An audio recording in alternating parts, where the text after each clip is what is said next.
I drove to the cabin late in the afternoon because I wanted a quiet weekend away from everything. Work had been heavy for months, and I felt tired in a way that built slowly inside my body.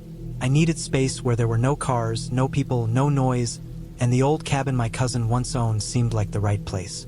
It sat deep inside a wooded area, far from the main road, and it had no neighbors close by. The last time I had been here was years ago, but I remembered the long dirt path leading into the trees and the way the forest swallowed the light once the sun started slipping behind the hills. The place always felt still, almost too still, but back then I didn't think much of it. I only remembered the smell of pine, the wide front porch, and how the cabin felt slightly crooked, like it leaned a little to one side. When I arrived, the air felt colder than it should have for that time of year. The sky looked pale and heavy, as if it could rain at any moment. I stepped out of the car and stretched, feeling the stiffness from the long drive. The forest around me looked thick, almost overgrown in some places. Branches bent low over the driveway, and the undergrowth looked untouched, like nothing had passed through it for weeks or maybe even months. I walked up to the cabin door with my bag, and the wood gave a dry creak under my boots. When I opened the door, the stale smell hit me first. It smelled like dust, old wood, and something faintly metallic. The inside was dim because one of the windows was boarded from the outside, something I didn't remember from before. I set my things on the small table near the door and stood there for a few seconds just listening. There was nothing. No wind, no birds, no insects. That kind of silence makes the air feel thicker, like you're standing underwater. I started unpacking slowly, taking time to look around and remember the layout. The living area was small, with a sagging sofa, a wooden chair with uneven legs, and a fireplace with ash scattered inside it from the last time someone had used it. The cabin had no electricity anymore. The line had been disconnected years back when the place stopped being used. I knew I would rely on lanterns and the small gas stove in the kitchen. As sunset approached, the cabin grew darker inside, and I lit one of the lanterns. The flame flickered and pushed weak light into the corners. I checked all windows and doors, not for fear but out of habit, wanting to make sure the place was at least somewhat secure. While checking the back window, I noticed something strange. The bottom part of the frame had fresh scratches. They were shallow but clearly new. The wood around them was lighter, meaning something had dug into it recently. At first I thought it might have been an animal trying to get in, maybe a raccoon or something bigger, but the height of the scratches looked odd. They were too high for small animals but too low for anything like a bear. I brushed it off at the moment because I didn't want my mind to latch onto something small and blow it out of proportion. I had come here to relax, not to overthink every noise or mark. When night finally swallowed the forest, it became the kind of darkness you can't fully fight, even with lantern light. Surrounded the cabin completely. I heated some canned food on the small stove, and the warmth helped push back the coldness that had settled inside. After eating, I sat near the window and looked out into the forest. There was no moon that night, only shadows, thick and unmoving. I noticed the silence again. Even in forests, you expect something, a rustle, a distant animal, something, but there was nothing. I tried to sleep early, but the cabin felt colder than it should have been. The wind had picked up a bit outside, but it wasn't loud.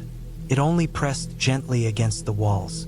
I lay on the old bed, wrapped in a blanket, staring up at the low ceiling. The wood above me looked worn and cracked in places, like it had aged harder than the rest of the cabin. At some point, I drifted off, but I woke up abruptly later in the night. My eyes snapped open as if something had jolted me out of sleep. I didn't hear anything at first, only my own breathing. The lantern flame, which I had left low on the table, flickered weakly and threw shifting shapes on the walls. I listened harder, trying to understand why I woke up so suddenly. Then I heard it, something outside, moving through the leaves. Slow, deliberate steps, not the quick skittering of small animals. The steps were heavy enough to break sticks or press deeper into the soil. They moved around the side of the cabin, stopping near the back. My heart beat faster, but I stayed completely still.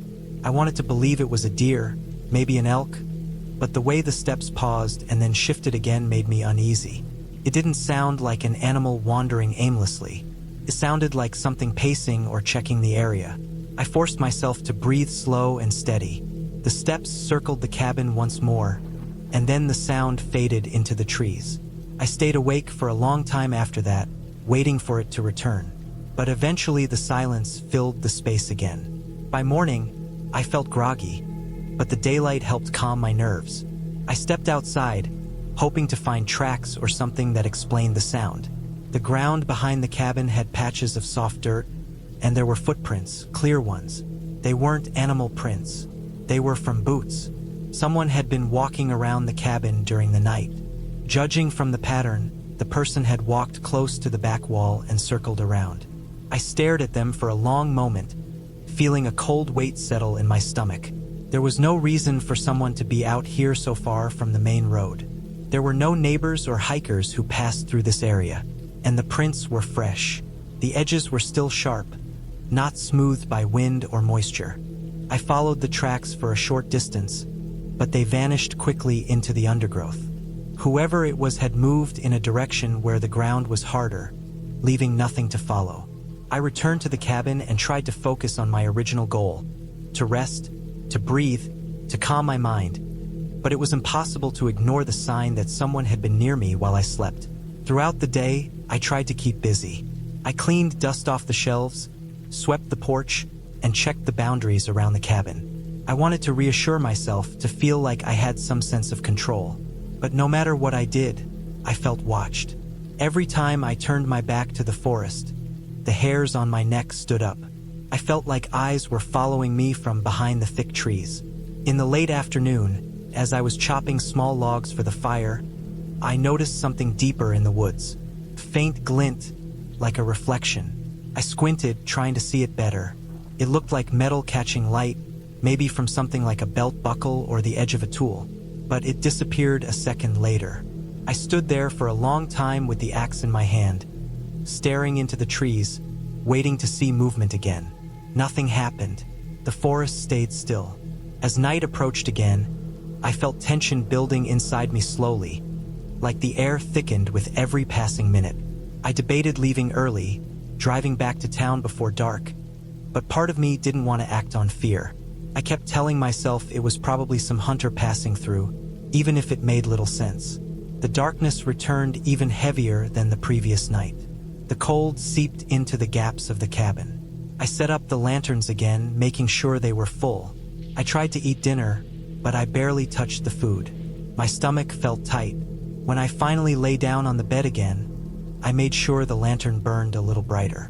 I wanted more light, even if it meant using extra fuel. My eyes stared at the window, waiting. I didn't feel like sleep was possible. Hours passed. Then it started again. Movement outside. Slow, deliberate steps, just like before. My breath caught in my throat.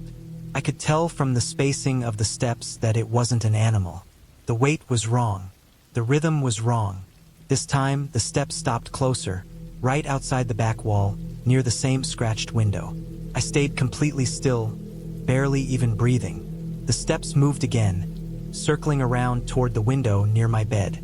I watched the glass carefully, waiting for a shadow or shape to appear.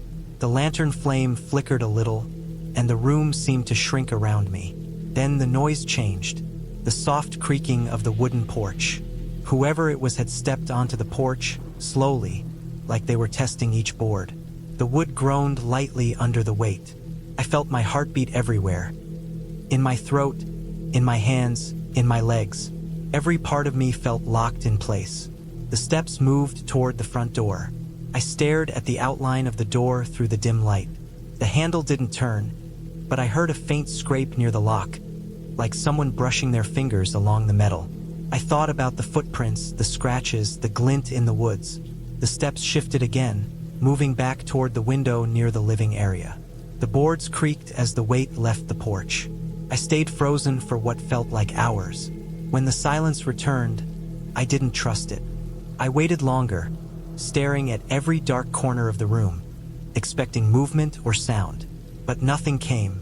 The next morning, when light finally filled the cabin, I stepped outside and checked the porch. There were new footprints, same boots, same size, They walked up to the door and stopped. The person had just stood there. I looked around the forest but saw nothing. The trees stood quietly, heavy and unmoving. I knew then I couldn't stay another night. I packed everything quickly, barely thinking about the order. Before leaving, I walked around the cabin one last time and saw something else near the back window. A small piece of torn fabric caught on the edge of the scratched frame. Dark color, thick material like from a jacket. Someone had tried to look inside that night. Someone had been watching. I locked the cabin even though the lock meant little. I got in the car, turned around on the dirt path, and drove away faster than I should have. The forest passed around me in long shadows and tangled branches, and I felt a crawling tension on my skin until I reached the main road. Only then did I breathe in a way that felt real. I didn't go back to the cabin after that. I told the family to sell it or let it rot, but I didn't say why. I didn't want to describe the footprints or the slow, careful movements outside my walls or the way the person circled the cabin like they were studying it. The clear ending to that weekend was simple. Someone had been out there. Someone had been close enough to touch the cabin, close enough to watch me sleep through thin wooden walls. Someone had walked around me while I lay unaware inside that old structure, thinking I was alone. Asterisk, asterisk. I left because I realized the danger wasn't something imaginary or supernatural. It was a real person moving through those trees, silent, patient, and unbothered by the darkness. And I didn't want to be there when they decided to do more than watch.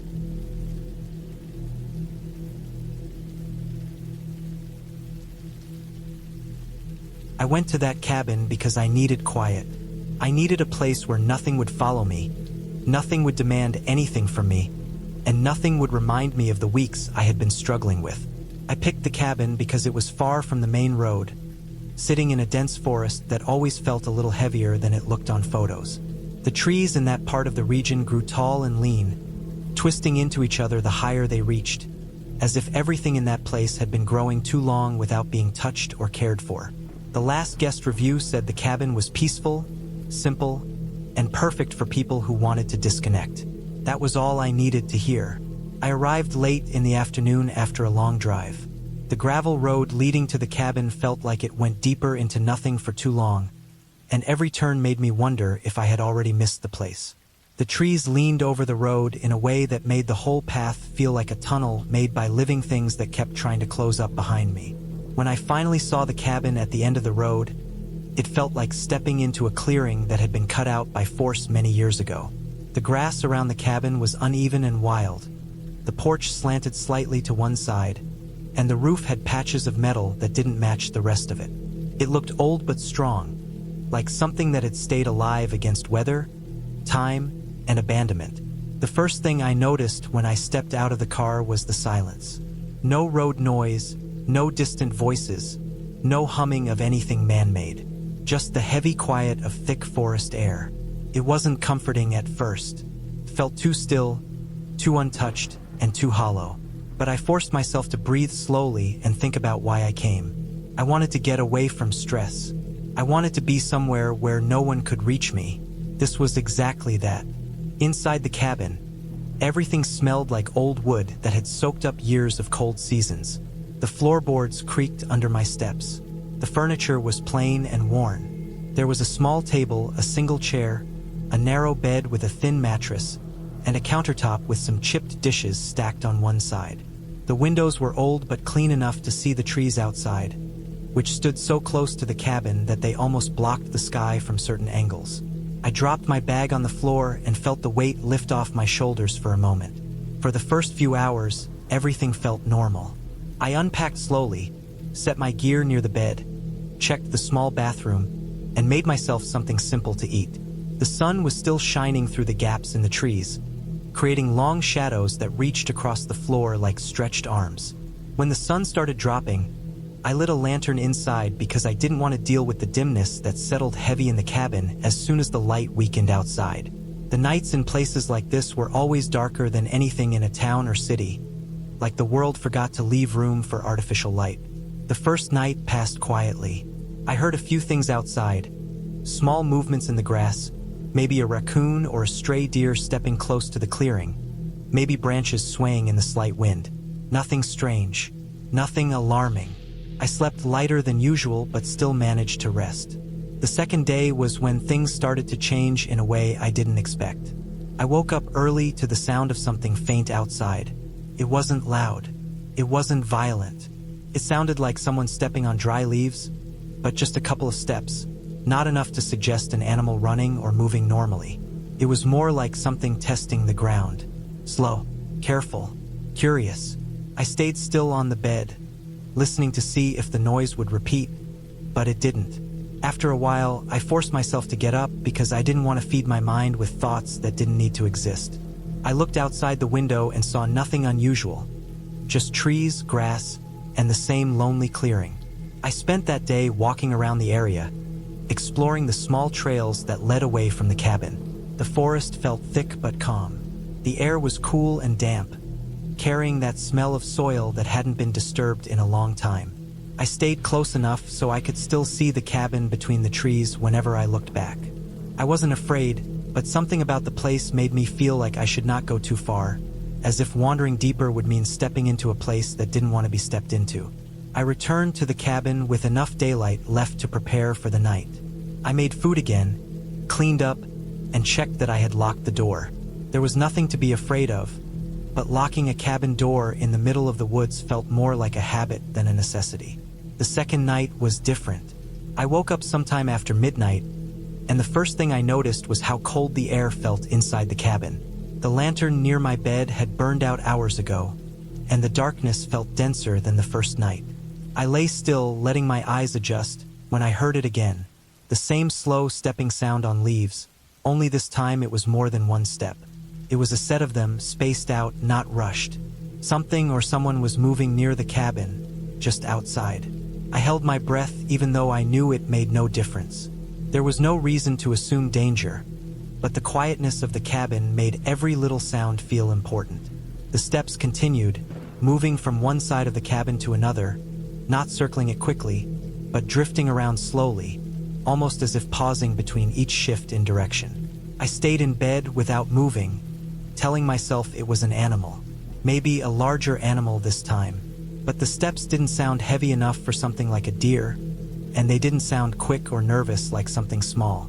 They sounded cautious. They sounded purposeful. Eventually they stopped completely, and after a long stretch of silence, I fell asleep again without realizing when. When I woke up in the morning, the first thing I did was step outside to see if I could find tracks.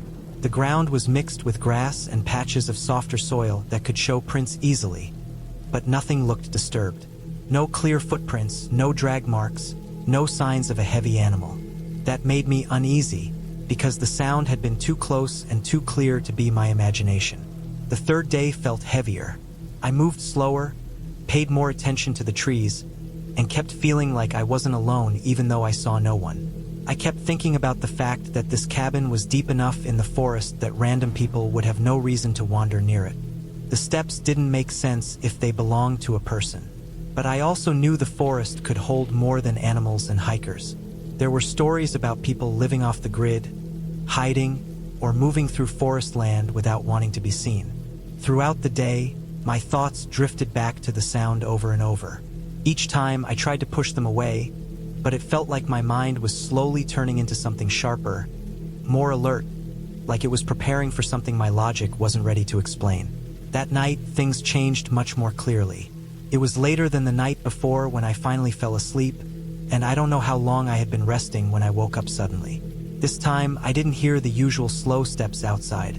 What woke me up was something much clearer and much worse. The faint creaking pressure of weight on the porch boards. Someone was standing on the porch. My body froze instantly. The porch was old, and the boards gave a noticeable sound when someone stepped on them. I had walked across them earlier that day and knew exactly how they sounded with pressure applied. This was that same sound, but it was slow, too controlled, too steady. I didn't move a muscle. I kept my breathing as quiet as I could make it. The door was only a few feet from the bed, and there was nothing but that thin wooden door between me and whoever was out there. The cabin walls felt too thin. Everything felt too exposed. I waited, listening to the sound of weight shifting gently on the porch. It was subtle, like someone standing still but adjusting their footing every few seconds. They weren't walking across the porch. They were standing there. I didn't want to think about how long they had been there.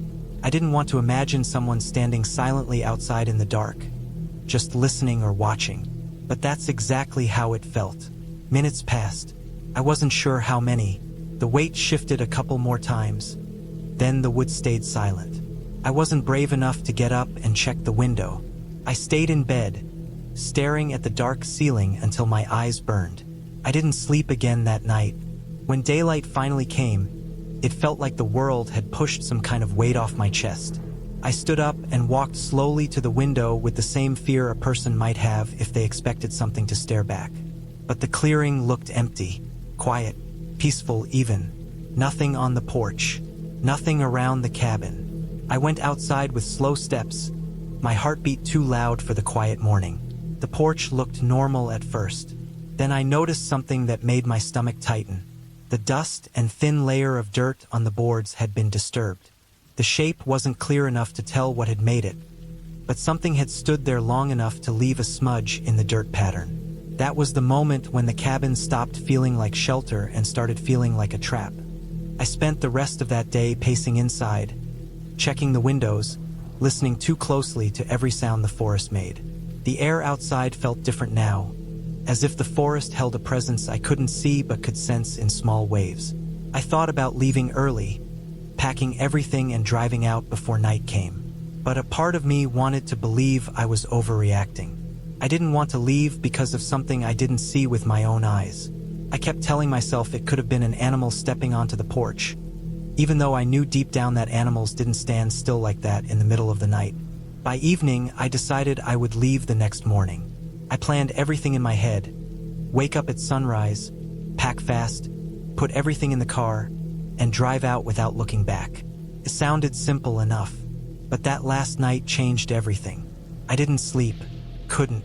I lay in bed fully awake, staring at the ceiling, listening to the forest outside as the darkness thickened around the cabin. Hours passed with nothing happening, which made me feel a little calmer until I heard it.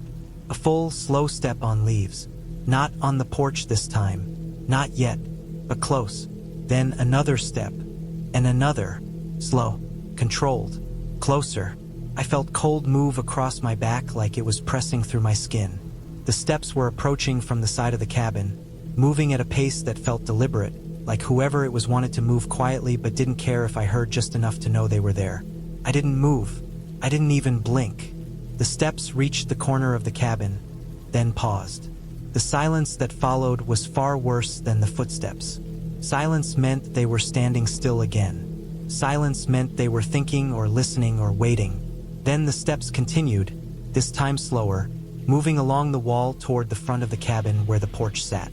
My heartbeat was pounding so loud that it felt like the whole cabin should be able to hear it. When the sound reached the porch, the boards creaked again under the weight. A single slow shift, then another. Someone was standing on the porch again. But this time, they didn't just stand. They moved closer to the door. I could hear the weight of a foot pressing near the door frame. Then a small, soft sound, like someone gently testing the door handle. My whole body froze. I knew I had locked the door earlier. I replayed the motion of turning the lock knob in my head over and over. I knew it was locked. I knew it was secure. But fear didn't care about logic. Fear only saw the thin line between me and whoever wanted to get inside.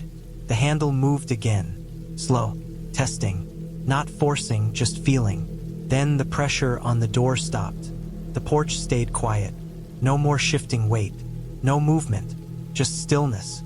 I stayed awake until the first thin light of morning touched the top of the trees. When I stepped outside at sunrise, my knees felt weak. My chest felt tight. I checked the door, expecting to see scratches or marks, but there was nothing. The handle looked untouched, but I saw the dirt pattern on the boards again, this time clearer.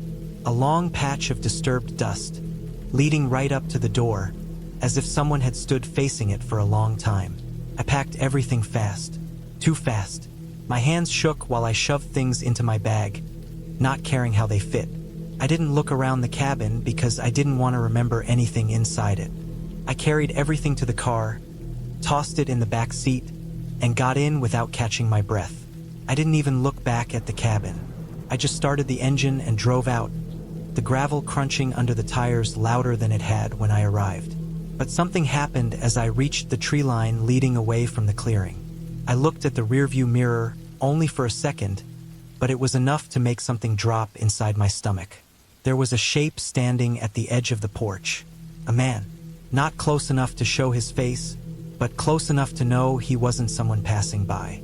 He stood completely still, watching the car leave, just a tall, thin figure holding his posture in a way that made it clear he had been waiting for something. I didn't slow down. I didn't blink again. I turned my eyes forward and kept driving until the cabin was hidden behind the trees. I didn't stop until I reached the main road, and even then, I didn't breathe properly until the forest felt far away enough that it couldn't follow me. I didn't report it. I didn't tell anyone. I didn't return the key in person. I mailed it, not wanting to explain why I couldn't say anything about the stay. But for days after I left, I kept thinking about the shape of the man on the porch and what he had been doing there at night. I kept thinking about how he moved slowly around the cabin, how he stood still for long moments as if listening, how he tested the door, how he waited, and the ending became clear to me days later. He wasn't passing by. He wasn't lost. He wasn't confused or wandering or curious. He was waiting for the moment I didn't lock the door. He had done it before. He knew how to move around the cabin in silence. He knew where the floorboards creaked the most. He knew how close he could get without being seen. He knew how to test the door without making noise. He knew how to wait outside long enough to make someone too exhausted to think clearly. He had done all of that before. And if I stayed one more night, or if I forgot to lock the door one time, or if I got too tired to pay attention, he would have walked inside. That was the clear ending to everything that happened. I wasn't alone out there, and I wasn't meant to leave.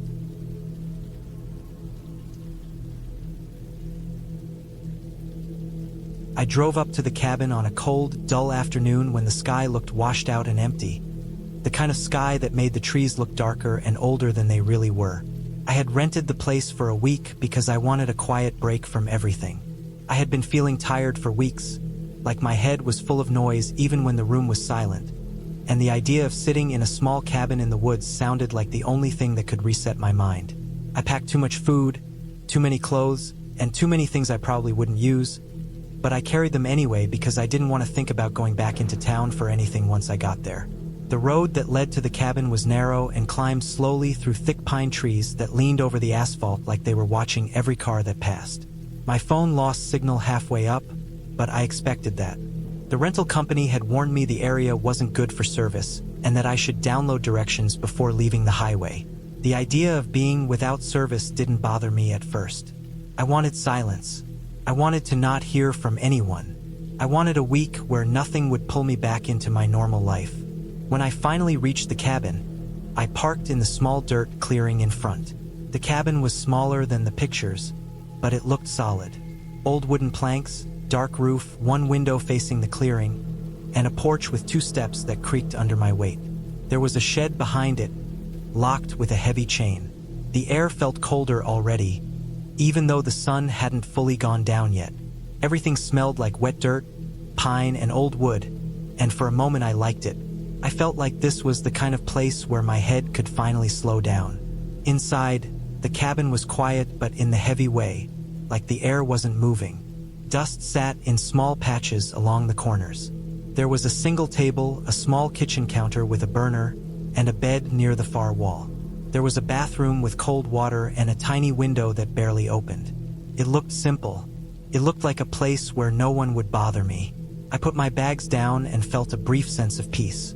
That peace didn't last long. The first strange thing happened only an hour after I arrived. While I was unpacking, I walked outside to get the last bag from the car. As I closed the trunk, I noticed footprints near the side of the cabin. At first, I thought they were mine, but they were too large and too deep. My shoes were much lighter and smaller. These prints looked like someone with heavy boots had walked along the side of the cabin recently. The dirt was disturbed like the footsteps had been made not more than a few hours earlier. I looked around but saw no one. The woods were quiet, with that heavy stillness that made small sounds stand out. A crow somewhere high in the trees made a dry sound that echoed faintly. I told myself the prints were probably from the cleaning person or whoever checked the cabin before I arrived. It made sense, so I forced myself not to think about it. But something about the depth of those prints stayed in my mind. They looked like someone had been carrying weight or walking slowly, like they were observing something. I went inside and tried to focus on settling in. I made a small meal, ate in silence, and then sat on the bed thinking about what I would do for the rest of the week. I planned to hike a little, write in a notebook, maybe try to sleep early for once. For a while it worked. I felt calm enough to almost enjoy the quiet. But then as the sun started to drop and the light turned orange and weak, I heard something outside. It was faint at first, a slow crunch on the dry pine needles. I sat still, listening, trying to decide if it was just an animal, a squirrel, a deer, something normal. But the sound stopped and started in a way that didn't feel like an animal. It was too heavy and too careful. It wasn't the random movement of wildlife. It sounded like someone trying to move quietly but not fully succeeding. I waited a few minutes, sitting completely still, staring at the wall like I could hear better by not moving my eyes. The sound came again, slow, cautious steps moving around the side of the cabin. I could hear the dry needles shifting under weight. I didn't want to look out the window because I didn't want anything to look back at me. I just stayed still and listened until the sounds faded away. I tried to convince myself again that it had to be some animal. The woods were full of wildlife. It was normal, but deep inside, something told me it wasn't an animal. Something about the rhythm of the steps bothered me. It was too slow, too intentional. When the sounds disappeared, I finally walked to the window and looked outside. Nothing moved. The clearing outside the cabin was empty as far as I could see. The trees stood still like they were carved out of stone. I stared for a long time, waiting for anything. A shadow, movement, a branch shaking, but everything stayed still. I should have felt comfort from that, but I didn't. Instead, the stillness felt worse. That night I couldn't sleep well. I kept waking up every hour, staring at the dark ceiling, listening to the faint groans of the old wood as the cabin cooled in the night air. Every now and then, I thought I heard small noises outside, but I couldn't tell if they were real or if my mind was replaying earlier sounds. The next morning I woke early because I couldn't stay in bed anymore. I stepped outside and breathed the cold air. The sun was low, but at least it brought some light into the clearing. I walked around the cabin slowly, forcing myself to inspect the ground where I heard the steps. On the far side near the back corner, I found more footprints, fresh ones. Deep prints like yesterday pointing toward the trees. Someone had walked right up to the cabin during the night. That realization settled in my chest like a heavy stone. It didn't feel like some worker or someone passing by. No one had any reason to walk this close in the middle of the night. Felt wrong, but I tried to stay calm. I told myself maybe it was a hunter or someone hiking early. Maybe someone got lost. I held onto that idea as tightly as I could. I tried to distract myself the rest of the day by walking around the woods near the cabin. I didn't go far because I didn't know the trails well, and honestly I didn't want to get too far from the cabin. I kept looking behind me every few minutes. Every broken branch on the ground made me tense up. Every small sound made me stop completely. I felt watched even though I never saw anyone. As I walked back toward the cabin, I saw something that made my skin go cold. Near the tree line, about 30 feet from the clearing, there was a small piece of fabric caught on a branch. A dark piece of cloth that looked like it had been torn from someone's sleeve.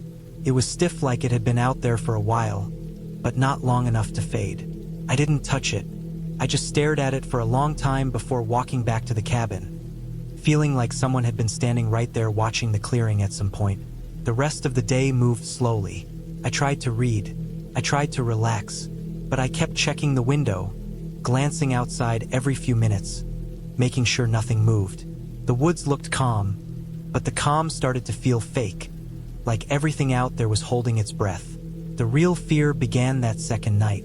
After the sun dropped and the air grew colder, I turned off all the lights and lay in bed, trying to fall asleep. The darkness inside the cabin felt thick, almost like the shadows were pressing in. Somewhere around midnight, I heard something again. Not just footsteps this time. It was slower, careful, like someone brushing lightly against the wall of the cabin on the outside. A slow scrape. I froze. Every muscle in my body tightened as I stared into the darkness, unable to move. The scrape came again, a little louder, like someone was dragging their fingers along the wood. Not fast, not aggressive, slow, testing. I stayed completely still, breathing shallowly. The scraping moved along the wall, toward the window. Then I heard a faint shift in the dirt, a weight settling. Someone was standing right outside the window. I didn't want to move. I didn't want to look. My heart pounded so hard it felt like it was shaking the bed. The sound stayed there for what felt like minutes. No other movement, just presence. A heavy stillness on the other side of the thin wall. Then, finally, the footsteps moved away. Slow at first, like whoever it was still listening. Then the sound faded into the trees. I didn't sleep for the rest of the night. I waited for the sky to turn gray and for the woods to gain some color again. When morning came, I walked outside, even though every part of me didn't want to. I checked the dirt under the window and my stomach dropped. Deep footprints, clear prints, right under the window where I heard the sound. Someone had stood there in the dark, inches from where I slept. That day I tried to stay calm, but I kept feeling like I wasn't alone. Every time I stepped outside, I felt exposed. Every time I went back inside, I felt cornered. I considered leaving, but the idea of driving down that long road alone, with no signal, through miles of trees where I had already seen signs of someone watching, didn't feel safe either. I felt trapped in a strange way, too scared to stay, too scared to leave. As the third night approached, I felt a heavy dread building in my stomach. The light started fading again, and I could feel my body tensing even before the woods turned dark. I kept checking the doors and windows, making sure they were locked, even though I knew the locks were weak. The cabin was old. The wood was soft. The windows were single-pane glass that someone could break with almost no effort. I stayed awake in bed, staring at the ceiling again, waiting for any sign of movement. Hours passed. Nothing happened. For a moment I thought maybe whoever had been out there had finally left. Maybe they had moved on. But then, sometime deep into the night, a sound broke the silence. It wasn't footsteps this time. It wasn't scraping. It was the softest thud, like someone had pressed their weight gently against the front door. Not knocking, just testing. Then another thud. Slight pressure, like someone leaning slowly, trying to feel how strong the door was. My mouth went dry. I stayed absolutely still. The thuds came again, slightly harder, like whoever it was pushing a little more each time. The door creaked under the weight. Then the pressure stopped. Silence. Then slow steps moving along the porch. Then down the steps. Then around the cabin. I felt sick. I felt like my body wasn't mine anymore. Every nerve in me felt stretched tight. A few minutes later, I heard the back of the cabin creak. Then something even worse, the soft metallic rattle of the shed chain. Someone was back there checking the shed, tugging on the lock, testing it, trying to see if it would open. I imagined someone standing there in the dark, feeling the chain with their hands, checking how secure it was, maybe deciding if it was worth breaking. I couldn't see anything from where I was, but I could hear the metal clinking softly. Then a faint grunt like they were putting strength into it. The chain held, but the idea that someone wanted inside that shed made my skin crawl. Eventually, the noises stopped. The footsteps faded into the woods. I stayed frozen until morning. When the sun came up, I walked behind the cabin. The chain on the shed was stretched tighter than before, with slight marks on the metal like someone had jammed something into the links. Someone had tried to pry it open. At that point, I knew I couldn't stay another night. I packed my bags quickly, stuffing clothes into my backpack without folding them. I didn't care anymore. I just needed to leave. I locked the cabin even though the lock felt useless. I stepped outside, looked at the tree line one last time, and then I hurried to my car. But the moment I reached the driver's side door, I froze again. There were fresh footprints in the dirt. Not old ones, fresh ones, deep ones. leading from the woods to the car. They stopped right at the driver's door. Whoever it was had stood there, right where I was standing now, probably earlier that morning before I woke up. That meant someone had been watching the cabin again, maybe even waiting for me to come out. I quickly got inside the car and locked the doors. My hands shook as I started the engine. The clearing around the cabin felt too open, like I was exposed to whatever might be watching from the trees. I backed up too fast, the tires sliding slightly on the dirt, and then I accelerated down the narrow road. As I drove through the trees, I kept checking the rearview mirror. I half expected to see someone step out onto the road behind me, but I didn't. The road stayed empty. The woods stayed still, but the stillness didn't feel safe anymore. It felt like something was hiding just out of sight. It took nearly 20 minutes of winding downhill before my phone finally regained signal. I saw the bars appear and felt a small wave of relief, but it didn't make me feel safe. Not fully. I didn't stop driving until I reached the main highway. I merged into the traffic and only then felt like I could breathe again. When I got home, the silence of my apartment felt completely different. Not peaceful, just empty. I kept replaying everything in my head, trying to make sense of it. There were no ghosts, no monsters, nothing supernatural, just a real person. Someone who had walked around that cabin at night, stood under my window, pressed against the door, and tried to open the shed. Someone who kept coming back each night, getting bolder each time. I never found out who it was. I never went back to the cabin. I never even contacted the rental company because I didn't want to think about what might still be happening up there. What stays with me the most isn't the sounds or the footprints or the shed chain pulled tight. It's the driver's side footprints, the ones that weren't there the night before, because those footprints meant they weren't just watching the cabin. They were watching me, and they got close enough to touch the car. I still think about that sometimes. I think about how quiet someone has to be to walk right up to a cabin at night and stand under a bedroom window without making a sound until they want to. I think about how long they might have been out there before I ever heard them. I think about how close they must have been while I slept, only a thin wall between us. And the worst thought, the one that keeps coming back no matter how much time passes, is that the only reason nothing worse happened was because the door and windows held longer than they wanted to wait. Because whoever it was didn't leave. They just gave up for the night. I left first. That was the only reason I got away.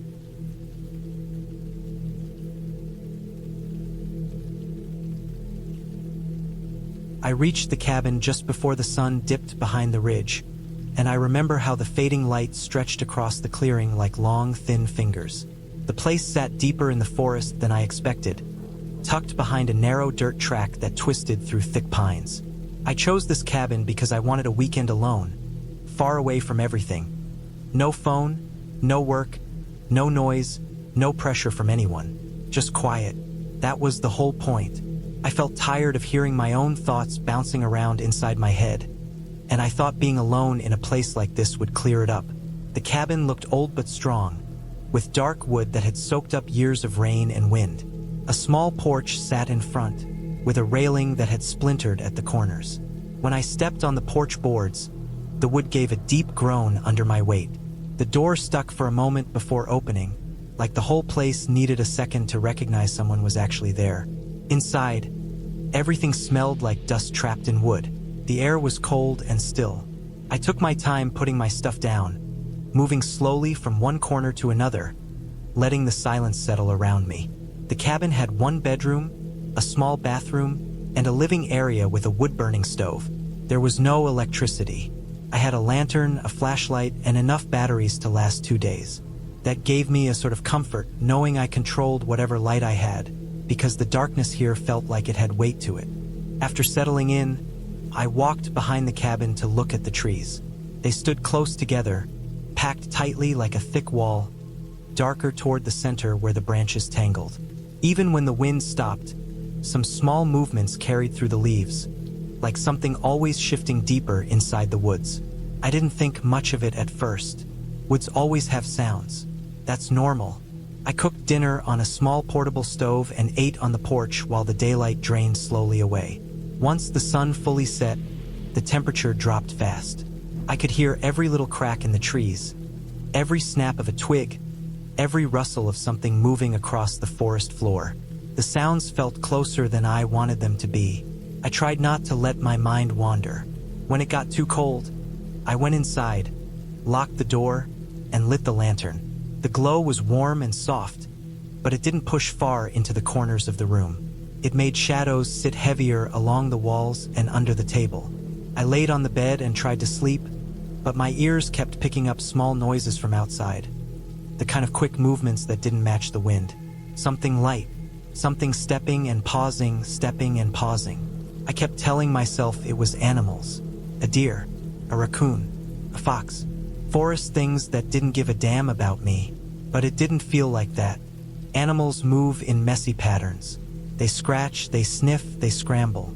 This was different. It felt like something placing weight carefully, slowly, like it didn't want to be noticed. At some point I drifted off, but it wasn't deep sleep. It was the kind that breaks apart at the smallest noise. And that noise came around midnight. Something scraped lightly along the side of the cabin. Just once, like a gloved hand brushing wood. I lay still, staring at the ceiling, breathing through my mouth, because I didn't want the sound of my own breath to cover anything happening outside. I stayed that way until exhaustion dragged me down into sleep again. When the morning came, the whole place felt different. Light made everything look harmless. I stepped outside right away to see what that noise might have been. The ground was soft and muddy in places, which made it easy to see footprints, but what I found confused me. At first I thought I saw the prints of a deer, but then I realized there were shoe treads near the left side of the cabin. Not heavy prints, but enough to show someone had walked along the wall sometime during the night. At that moment, something cold slid down my spine. The cabin was deep inside the woods. Nobody should be walking around here. The nearest house was miles away. I stayed still for a long time, staring at the prints, thinking about all the possibilities. Maybe someone who knew the area passed through. Maybe a hiker got lost. But the prints weren't heading toward the road. They led from the tree line toward the back of the cabin and then stopped near the window. As I followed them with my eyes, I noticed something strange. The prints weren't spaced normally.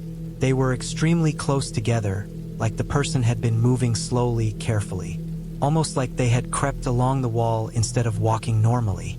I felt a tightness in my chest as I looked toward the trees. The woods sat silent and still, but I had the strong sense that someone could be watching me from between those trunks. I couldn't see anything, but that didn't mean much. I spent more time outside, circling the cabin, checking the ground, checking the windows. I could see faint smudges on the glass of the large window facing the forest. Smudges at a height where someone would stand. It looked like something oily had touched the glass. By then, the idea of a lost hiker felt impossible. It was someone curious about who was inside the cabin. Someone standing close enough to breathe on the glass. Someone who didn't knock, didn't call out, didn't make themselves known. Someone who moved around like they didn't want me to hear them. For the rest of the morning, I tried to distract myself by walking around the clearing. But the discomfort stayed with me. Every time I glanced into the woods, I had the sensation that something wasn't right. The spaces between the trees felt like hollow eyes staring back. When afternoon came, I made a mistake. I tried convincing myself the footprints weren't serious. My mind told me I was overthinking it, that loneliness and silence were making me imagine danger where there wasn't any. So I stayed. But by the time the sun dropped lower, I started regretting that decision. There was something off about the air. It felt like the woods were waiting for the dark. I cooked dinner inside that evening, keeping the lantern close, listening to the quiet like it might break at any second. When the sky finally turned black, the forest changed again. The stillness was too deep, almost suffocating. Even the wind seemed to avoid the clearing. I felt like the cabin was floating inside a bubble of silent tension, and anything outside that bubble could hear me breathing. I tried to settle down, but it didn't work. My heart kept pounding in my chest. I turned off the lantern to see if darkness would calm me. Instead, everything sharpened. Without light, I could hear the smallest details, the soft shifting of leaves, the tiny cracking of sticks. But then a different sound cut through the quiet. A slow, steady crunching of leaves coming from the left side of the cabin. Every hair on my body stood on end. It wasn't fast or clumsy. It was deliberate. Step, pause, step, pause, like someone moving toward the cabin while trying hard not to be noticed. I held my breath and listened. The steps got closer. They reached the wall. Then silence. A heavy silence that lasted far too long, as if someone stood right outside, only a few feet from me, waiting for something. I forced myself to stay motionless on the bed. The darkness around me felt like it was pressing in. Then I heard the faintest creak of the porch boards. Slow pressure, slow lift, another creak. Someone was on the porch. I stayed in the blackness, eyes wide open, knowing I wouldn't see anything but refusing to blink. My ears worked harder than they ever had before. The boards groaned again as weight shifted. Then I heard a light tap on the door. Not a knock, just a small test, like someone touching the wood to feel if I reacted. I stayed still. Then I heard breathing. Soft, controlled, right outside the door. I couldn't understand why someone would breathe like that. Why someone would stand there so quietly. A normal person would call out. A normal person would leave after seeing the cabin occupied. This person didn't do any of that. Minutes dragged on. The breathing faded slowly as the weight moved off the porch. Then nothing. I didn't sleep that night at all. I stayed frozen, waiting for another sound. But the rest of the night went silent. When morning finally arrived, I went outside to look. Fresh footprints covered the mud near the porch. They circled the cabin. They stopped under the window where I had slept. I realized the person had stood there for a long time, maybe watching me. The smudges on that window were bigger now, more streaked, like someone had pressed their face close. That morning, I wanted to leave immediately, but I felt embarrassed by my own fear. I told myself I might be overreacting to tracks left by someone passing through. But deep down, I knew what I was ignoring. People don't move around a cabin like that. People don't stand in the middle of the night staring into windows. Not by accident. Not without meaning. Still, I stayed. That was my second mistake. All day, the forest felt like it was closing in. Even the sunlight felt weak. I kept catching small movements in the edges of my vision. But when I turned, nothing was there. I felt watched constantly. My skin stayed tight, like something was hovering inches behind me even when I was alone. By late afternoon, I heard a sound that made me freeze. A distant snap echoing through the trees. Not loud, but heavy, like a foot stepping on a branch. I stared into the woods for a long time, trying to see anything between the trees, but the forest swallowed everything. When evening came, I made sure the door was locked, checked the windows, sat in the corner farthest from the big window, and kept the lantern low. I planned not to sleep at all, but exhaustion has a way of dragging you under against your will. I must have dozed off because I woke up to the faint sound of wood bending. The porch boards again. That slow shift, that careful pressure. I sat up slowly, holding my breath. The lantern had run out, so the room was pitch black. My eyes strained to make sense of the darkness, but there was nothing to see. Only the sounds. The steps crossed the porch, then stopped. For a long time, nothing happened. Just silence thick enough to choke on. Then I heard the handle move gently. Not enough to open, just enough to test if I had locked it. After that, I heard a slow, dragging sound along the wall, like someone sliding their hand across the wood. The sound moved around the cabin, stopping under the big window again. I stayed still, sweating, my heart pounding so hard I felt it shaking my ribs. Then came the breathing, the same soft, controlled breathing as before. Right on the other side of the window. The breathing lasted so long that I lost track of time. It might have been minutes or an hour. At some point, I heard the faintest tapping on the glass. Not enough to crack it, just enough to let me know the person was there, inches away from me in the dark. The tapping stopped.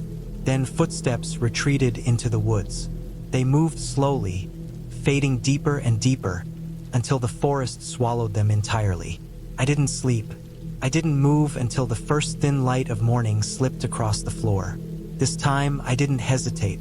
I packed everything fast and stepped outside. The ground around the window was a mess of footprints, deep ones, some facing the forest, some facing the cabin, some standing still so long that the mud had settled around the edges of the shoe print. That was enough. I started walking to the car, which was parked down the dirt track. I didn't look behind me. I didn't try to understand why the person had been watching. All I wanted was to get out of there. But halfway to the car, I stopped and turned because something caught my eye. A shape near the tree line. Someone standing between the trunks. Not moving, not approaching, just standing with their body half hidden behind a tree.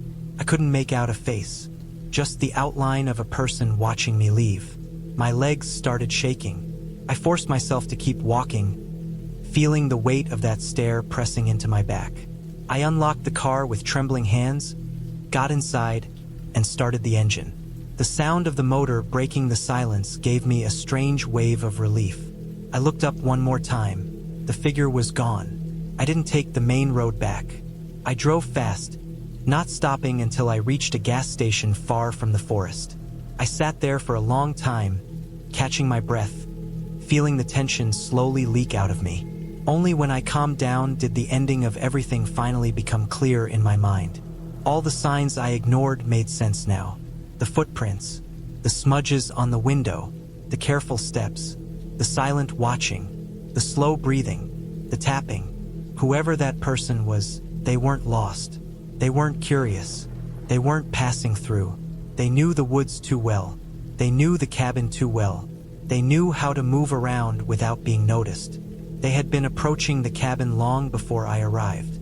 They had probably been watching other people before me, and they were patient enough to wait through the night, standing inches away from the window where I slept. I realized that I hadn't escaped because I was smart or fast or prepared. I escaped because that person decided not to take another step toward me. They simply let me leave. And the scariest part is knowing that if they didn't want that, if they had taken just a few more careful steps in the dark, I never would have seen another morning outside those woods. That was the clear end of it. I left and I never went back because someone still walks in those trees, someone who moves slowly and quietly, someone who presses their face against the cabin windows at night, waiting for whoever comes next, choosing who leaves and who doesn't. And I don't want to know how they make that choice.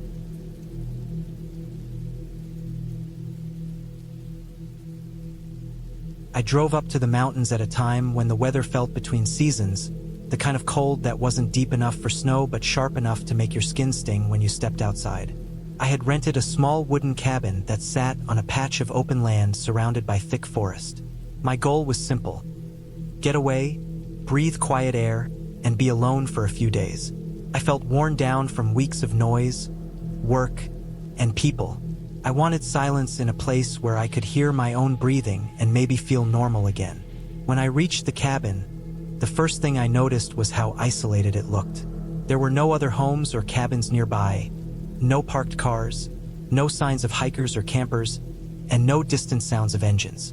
Just empty land, tall dark trees, and the cabin standing in the middle like something forgotten. It made me feel exposed, like I was standing in a huge empty room with nowhere to hide. At the same time, the quiet settled into my bones and calmed me. I wanted that quiet. I needed it. The cabin was small, only one story, with boards that looked old but strong. The wood had a dark color from years of weather hitting it. There were two small windows at the front, and one of them had a corner of the glass that looked chipped. It gave the cabin an unbalanced look, as if something had hit that window sometime in the past. The porch boards creaked under my feet when I walked up. The sound echoed slightly across the clearing. Inside, the place smelled like dry wood mixed with old dust. The air had a sort of untouched feeling, as if no one had stayed there for a long time. The floorboards were worn and uneven in places, and there was a small kitchen with an old metal sink that looked like it had been installed decades ago. The cabin had only one bedroom and a bathroom so small that when I stood inside it, my elbows nearly hit the walls. I dropped my bag onto the bed and took a long breath. It felt good to be away from everything. I walked through the cabin again, taking slow steps, adjusting to the stillness. Every sound I made felt too loud. My footsteps on the floor, the zipper on my bag. Even the sound of my own clothes moving felt sharper. It took time for my mind to settle enough to enjoy the quiet instead of feeling tense inside it. Before unpacking, I walked around the outside of the cabin to get familiar with the place. Behind the cabin, the ground sloped down a little before the forest began. There were patches of dirt, patches of grass, and a few stones scattered around. What caught my attention was the crawl space opening under the backside of the cabin. It wasn't big, maybe enough for a single person to squeeze into if they had to. The wooden door covering it hung slightly open at the top corner, like the hinge had become loose. I felt uneasy looking at it. There was something off about the way the darkness underneath the cabin looked. It felt too deep, as if the space was bigger than it should be. I crouched down and looked at it for a moment. I didn't see anything inside, just darkness and a faint smell of earth. I pushed the loose corner of the door shut, but it wouldn't close fully, so I let it hang. I figured the wind or animals might have loosened it over time. I spent the next hour cleaning a bit inside and setting my things down. The place wasn't dirty, but it had that stale stillness that comes from being unused for long periods. I opened the windows a little to let fresh air inside. Outside, the wind made a low, constant movement in the trees, a quiet, sweeping sound that mixed with the distant creaking of branches. I started to feel calmer, the tension loosening from my shoulders. But as the sun lowered behind the tree line, the quiet started to feel heavier. The cabin got darker faster than I expected. The sky still had light, but the inside of the cabin had long shadows in the corners because the windows were small. When I turned on the cabin lights, the electricity flickered for a second before stabilizing. That flicker made me feel uneasy again, like the place wasn't ready to be lived in. Later, when I was preparing a simple meal in the kitchen, I heard a faint sound from under the floor. It was soft, like something brushing or dragging lightly across the wooden boards from below. I stopped what I was doing and listened carefully. The sound didn't repeat, but it had been clear enough that I knew it wasn't just the house settling. It had movement in it. I stood still for almost a full minute, waiting, listening. Nothing else happened. I told myself it was probably some small animal under the cabin, maybe a raccoon or stray cat. The forest was full of animals. There was nothing unusual about something moving around outside. I finished eating, cleaned up, and sat on the bed for a while. The mattress was old and stiff. I could feel the springs under the thin padding. The cabin lights buzzed slightly, and I found myself focusing on that buzzing just to avoid thinking about the sound I had heard earlier. Eventually, I got into bed. The cabin grew colder during the night, even with the small heater running. I wrapped myself in the blankets and tried to sleep. That was when I heard the sound again. This time it was clearer. A soft but steady movement under the bed floor, like something dragging itself or brushing against the underside of the boards. It moved slowly, then stopped, then moved again. The way it paused felt deliberate, almost as if whatever was down there was listening for something. I stayed completely still. I held my breath without meaning to. The sound didn't stop right away. It moved toward the wall, then back again, and then there was a soft thump, as if something lightly hit one of the beams. My heartbeat thudded in my ears. My mind raced. Animals didn't move like that. Not in that pattern. Not in that slow, deliberate way. I lay awake for hours, waiting for the sound again. Came twice more, both times faint, both times slow. At one point, I thought I felt the mattress shift slightly, almost like a vibration coming up from the floor. Could have been my imagination, but it felt too real. By morning, I was exhausted. My neck felt tight, and my eyes burned from lack of sleep. The cabin looked normal in the daylight, which made me feel foolish for how scared I had been during the night. I tried convincing myself that it really was just an animal. Maybe something had gotten stuck or was trying to make a burrow under the cabin. I went outside again and walked to the crawlspace door. It was still slightly open at the top corner. The wood around it looked scratched, but I couldn't tell if those marks were new or old. I crouched down again and looked inside. The smell of earth was stronger this time. The darkness under the cabin looked deeper, like the ground dipped lower than I expected. I didn't see anything. No movement, no sign of any animal. Just the empty dark. I pushed the door again, trying to close it more tightly, but the hinge was too loose. I stood up and decided I would try to ignore whatever was happening. I had come here to relax, not to let my mind spiral over some noise coming from the floor. For most of the day, nothing unusual happened. I read a bit, walked around the clearing, and tried to enjoy the quiet. But every few minutes, my eyes drifted back to the cabin, especially the backside where the crawl space was. I couldn't shake the uneasy feeling that I wasn't alone, even though I couldn't explain why. In the late afternoon, I stepped outside to get some air. When I circled around the cabin again, I noticed something that made my stomach drop.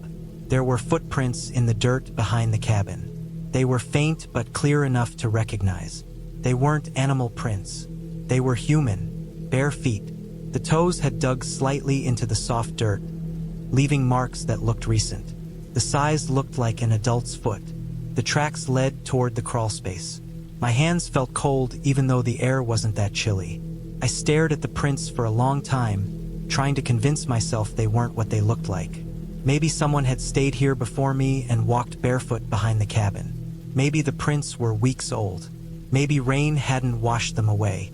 But I knew that wasn't true. The prints were distinct, fresh. Suddenly, everything from the night before made sense in a terrible way. The slow movement, the deliberate pauses, the soft thumps under the floor. Someone was under the cabin. Someone had been there while I slept. My throat felt dry. My first instinct was to get my things and leave immediately, but a part of me froze. I didn't want to rush back inside the cabin knowing that someone might still be under it. I didn't want to turn my back on the crawl space. I stepped slowly around the clearing, moving in a wide circle while keeping distance between myself and the cabin. I kept scanning the ground, the trees, the cabin itself. Every small sound in the forest made me tense. When I reached the front door again, I paused and listened. The cabin was silent. No movement, no creaking, nothing under the floor. I opened the door as quietly as I could and grabbed my bag from the bed. My hands shook as I stuffed my belongings inside. The idea of spending another moment in that place made my chest tighten. But before I could leave, I heard something that made me freeze. Not from under the cabin this time. From inside. A slow, steady sound, like weight shifting on old boards. It came from the far corner of the cabin, near the bedroom wall. A place where no one should have been standing. My stomach twisted. I knew then that whoever had been under the cabin was now inside it. I couldn't see them. I didn't know where they were exactly, but I could feel it. Something was different about the air inside the cabin. It felt pressured, like someone else was sharing it with me. I backed toward the door without turning my back to the sound. My heartbeat felt thick in my throat. The floor creaked again, just a tiny shift. Whoever it was seemed to be moving slowly, maybe trying to be quiet. The moment I reached the door, I stepped outside and pulled it shut behind me. I didn't bother locking it. I didn't want to waste a second. I walked quickly across the clearing toward my car. I didn't run because I felt like running might make the situation worse, but I walked as fast as I could while trying to look calm. When I reached the car, I opened the door, tossed my bag inside, and got in. The moment I shut the door, I felt a wave of shaky relief, as if the car was the only safe place I had left. I turned the key and started the engine. Before driving away, I looked at the cabin one last time. That was when I saw something that made every hair on my body lift. The crawl space door was open, not slightly open like before, fully open, hanging downward, and a dark shape moved behind it, just for a second, before pulling back underneath the cabin. I drove away so fast that gravel kicked up behind my tires. I didn't stop until I reached the main road. Even then, I kept checking my mirrors, expecting to see someone following me through the trees. But the forest stayed still, and the road remained empty. I didn't go back for the rest of my booking. I didn't contact the rental owner. I didn't try to explain what happened to anyone. Part of me felt embarrassed, like no one would believe me anyway. Another part of me didn't want to talk about it because talking about it made it feel real all over again. For weeks afterward, I had trouble sleeping. Every creak in my home at night made me freeze. Every soft sound under the floor made my mind jump back to that cabin. I kept imagining someone crawling under my house, someone waiting there in the dark. Eventually, the fear eased, but it never fully went away. Even now, when I think about that place, I remember the footprints behind the cabin and the slow movements under the floor. I remember the open crawlspace door and the dark shape pulling back into the shadows. The worst part is knowing that when I arrived at the cabin, that person had already been living under it. They had been there long before I ever stepped inside. They probably watched me walk around. They probably listened to everything I did. They might have crawled out while I slept. The ending became clear to me slowly over time. The cabin wasn't empty. It never had been. Someone had been living under it, hiding in the dirt and darkness, waiting for the right moment to move. They stayed unseen because they wanted to stay unseen. They moved quietly because they were used to moving quietly. They knew the sounds of the cabin better than I ever could. And when I left, they stayed there, still hiding, still waiting, still crawling through the silence under someone else's floor.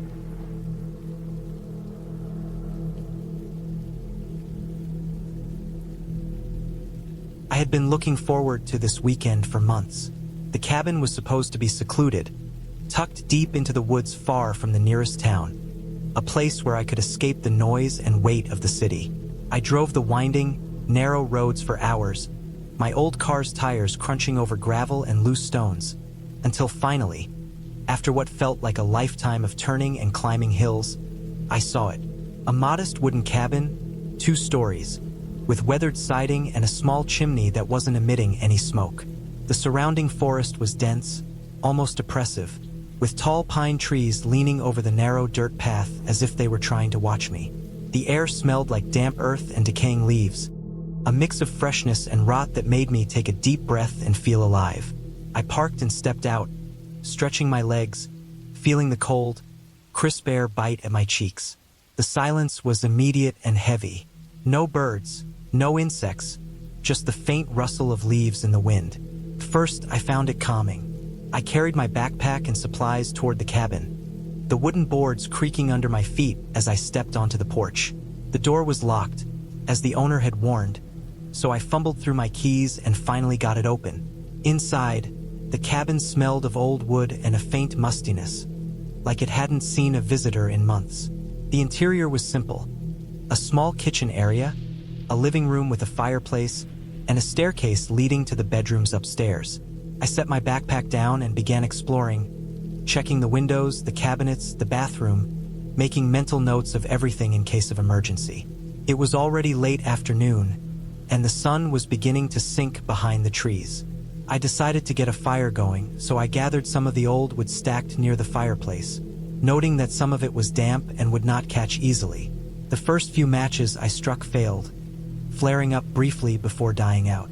Finally, after several attempts, I managed to get a small flame, which slowly grew into a warm, steady fire. I sat on the old, threadbare couch, feeling the warmth seep into my body, and watched as the shadows from the fire stretched and twisted across the walls. The cabin was silent except for the occasional pop and crackle from the fire and the faint rustling outside. Night fell quickly. The darkness pressed against the windows, making the forest seem like it was just outside, waiting. I unpacked my small lantern and placed it on the kitchen counter, illuminating the room with a soft, yellow glow. That's when I first noticed it. A small sound coming from the outside, faint but distinct. At first, I thought it was just the wind moving the branches. But then it came again. A snap, like a footstep on the gravel path leading to the cabin. My heart thumped in my chest. I tried to convince myself it was an animal, maybe a deer or a raccoon, though raccoons usually made more noise. Still, the sound came closer, deliberate, careful, almost like someone was testing the perimeter. I stood and looked out the nearest window, my hands trembling slightly as I pressed my face against the cold glass. The trees swayed softly in the wind, but I could see nothing beyond the dim outlines of trunks and branches. The moon was rising, casting long silver streaks across the forest floor, and then I saw it, a shadow moving slowly along the edge of the trees, just beyond the reach of the firelight. I blinked, rubbed my eyes, and looked again, but it was still there, just at the border of vision, watching. My rational mind screamed at me to stay calm, to remember I was alone in the wilderness and that humans rarely wandered out here at night. But the instinct in my chest was screaming fear. I grabbed the flashlight from the kitchen drawer, switching it on, and swept the beam toward the forest. The light caught nothing but trees, the underbrush, the occasional rock. I thought I must have imagined it, that my eyes were playing tricks in the half-dark. I told myself to sit back down, relax, and wait for morning.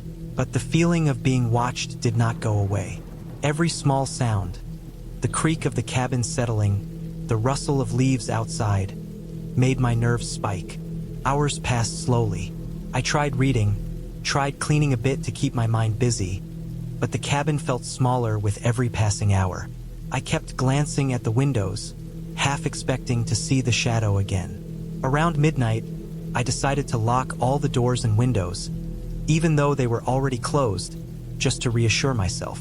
That's when I noticed something else. Small marks on the outside of the door frame, scratches that hadn't been there when I arrived. They were shallow, but deliberate, as if someone or something had tested the door for weakness. My stomach sank. It wasn't the wind or an animal. Those scratches were human. I spent the rest of the night in the living room, flashlight in hand, checking every sound, every creak, every gust of wind. Around 3 a.m., I heard it again, the soft crunch of gravel, closer this time, moving slowly toward the cabin. I didn't move. I barely breathed. The fire had burned down to embers, casting only faint orange light. Then, a sound I'll never forget. A soft, deliberate knock at the door. Not loud, not rushed, but measured, like someone testing patience. My first instinct was to run, but I was trapped in the cabin with no easy escape. The windows were locked, the door was solid, but I knew I couldn't just stay sitting there. I grabbed the small kitchen knife I had packed for emergencies and crouched near the door, listening. The knock stopped. The silence that followed was almost worse than the noise. I could hear my own heartbeat, loud and frantic in the quiet cabin. Minutes passed. Then, more scratches on the wood, this time deeper, more urgent, as if whoever or whatever was outside had realized the door was resisting. I knew I had to do something. My phone had no signal, no way to call for help. I considered jumping out the window, but the drop was too high, and the forest below too dark and unpredictable. The only option was to wait, stay quiet, and hope whoever was outside eventually gave up. I remembered the firewood I had stacked near the cabin. Slowly, carefully, I grabbed a few logs and piled them near the door, ready to throw if necessary. The shadows outside shifted, moving among the trees, lingering near the edge of the cabin. Time crawled. I don't know how long I sat there, gripping the knife, watching the dim moonlight on the forest floor. Dawn was starting to break when I finally saw movement retreating through the trees, a figure disappearing into the shadows of the forest. I didn't breathe fully until the sunlight began filtering through the trees, turning the cabin from a place of terror into just another wooden structure in the woods. I waited another hour before venturing outside, moving cautiously, eyes scanning the surrounding forest for any sign of the intruder. There was nothing. No tracks, no signs of a struggle, just the marks on the door frame and the disturbed gravel. I took pictures of everything with my phone, just in case, before deciding to leave. I packed up quickly, not daring to look back, and drove down the winding dirt road as fast as I dared. The forest receded behind me, the cabin shrinking in the distance, and the feeling of dread slowly faded as I neared the paved road and the first signs of civilization. When I returned home, I reported the incident to the local authorities. They came out to inspect the cabin a few days later and found no evidence of anyone living nearby. No footprints. Nothing that explained the scratches on the door or the sounds I heard that night. They said it might have been a drifter or a transient who had wandered through the area. But without evidence, nothing could be done. I never went back to that cabin. I told myself it was just bad luck, that I would find another place to escape into the woods, but the memory stayed with me. I still remember the feeling of being watched, the tension in every nerve, the knowledge that someone had been outside, close enough to reach me if the door had failed. It taught me to respect the isolation of the wilderness, to prepare better, to never assume safety just because a place seemed empty. The cabin was still there, abandoned in the forest, and every time I drive past that road, I feel a chill as I remember that night. The night I realized how quickly safety can vanish and how fragile solitude can be when someone else is watching. Over time, I rebuilt my trust in the outdoors slowly, taking precautions, checking maps, making sure I had communication, letting people know where I would be. But that night in the cabin taught me a lesson I couldn't unlearn. The woods are beautiful, silent, and free, but they can also be dangerously close to terror, and sometimes that terror comes not from nature, but from another human being waiting just out of sight. Even years later, I sometimes dream about the cabin. I dream of the shadow moving just beyond the trees, the scratching on the door, the slow, deliberate knock that could have ended differently if I hadn't been lucky, alert, and careful. And each time, I wake up with my heart racing, grateful for my escape, and painfully aware of how quickly a peaceful retreat can turn into a nightmare when isolation meets human threat. The cabin remains a memory, a lesson, a place I survived, not because it was safe, but because I stayed alert, trusted my instincts, and never gave the intruder a chance.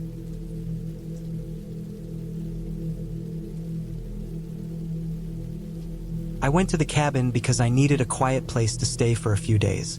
Life in the city had been heavy and loud, and I felt like I was losing track of myself. The small cabin belonged to a family friend who always let me use it when I needed space. It sat far from the main road, tucked between thick trees, with no neighbors close enough to hear anything. I had been there before, but only during summer weekends. This time I chose early autumn, when the evenings were cold, the air smelled like wet leaves, and the nights felt longer than they should. The road to the cabin was empty. My tires cracked over old gravel, and every bump felt sharper because there was no sound besides the engine. When I reached the clearing, the cabin looked almost abandoned. The wood was dark from rain, and the steps sank slightly in the middle. Still, the place meant peace to me, so I carried my things inside. The first thing I always noticed was the smell. Dry wood, cold air, and a hint of dust that settled in the corners.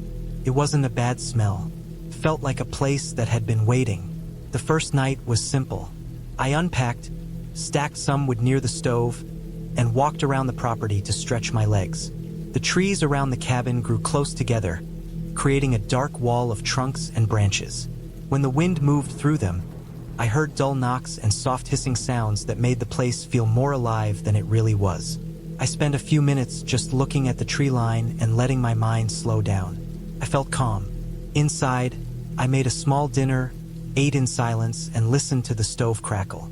The cabin made its usual noises. Tiny pops as the wood settled, soft ticking from the metal near the stove, the occasional groan from the roof. Nothing strange. I went to bed early. The next morning, something felt slightly off, though I couldn't explain it at first. The cabin looked the same. The trees looked the same. The air felt the same. But while drinking water from the metal cup I used for everything, I noticed the faintest curve of footprints in the dirt behind the cabin. They weren't mine. They were lighter, smaller, and appeared to lead from behind the trees toward the cabin's left side. At first I told myself they were probably old, maybe from the owner or someone who used the property before. But the edges of the prints looked sharp. They had not been rained on. They looked fresh. I forced myself not to think much about it. I walked around slowly, pretending to just take in the air, but I followed the prints with my eyes. They stopped at the cabin wall. There were no prints suggesting the person walked away. The dirt near the wall was undisturbed. I stared at the spot for a while because it made no sense. Someone had walked toward the cabin and then vanished. I checked the corner of the building, expecting the prints to continue there, but the ground was clean. I tried to shake my unease through the day. I sat on the porch, read a little, and took a walk near the old path that led down to a dried-up stream. The forest felt normal, but I caught myself looking over my shoulder too often. Every time I heard a twig snap or leaves shift, I paused longer than needed. I tried to convince myself that it was just because I was alone. When you're alone, small noises become larger. But the feeling didn't go away.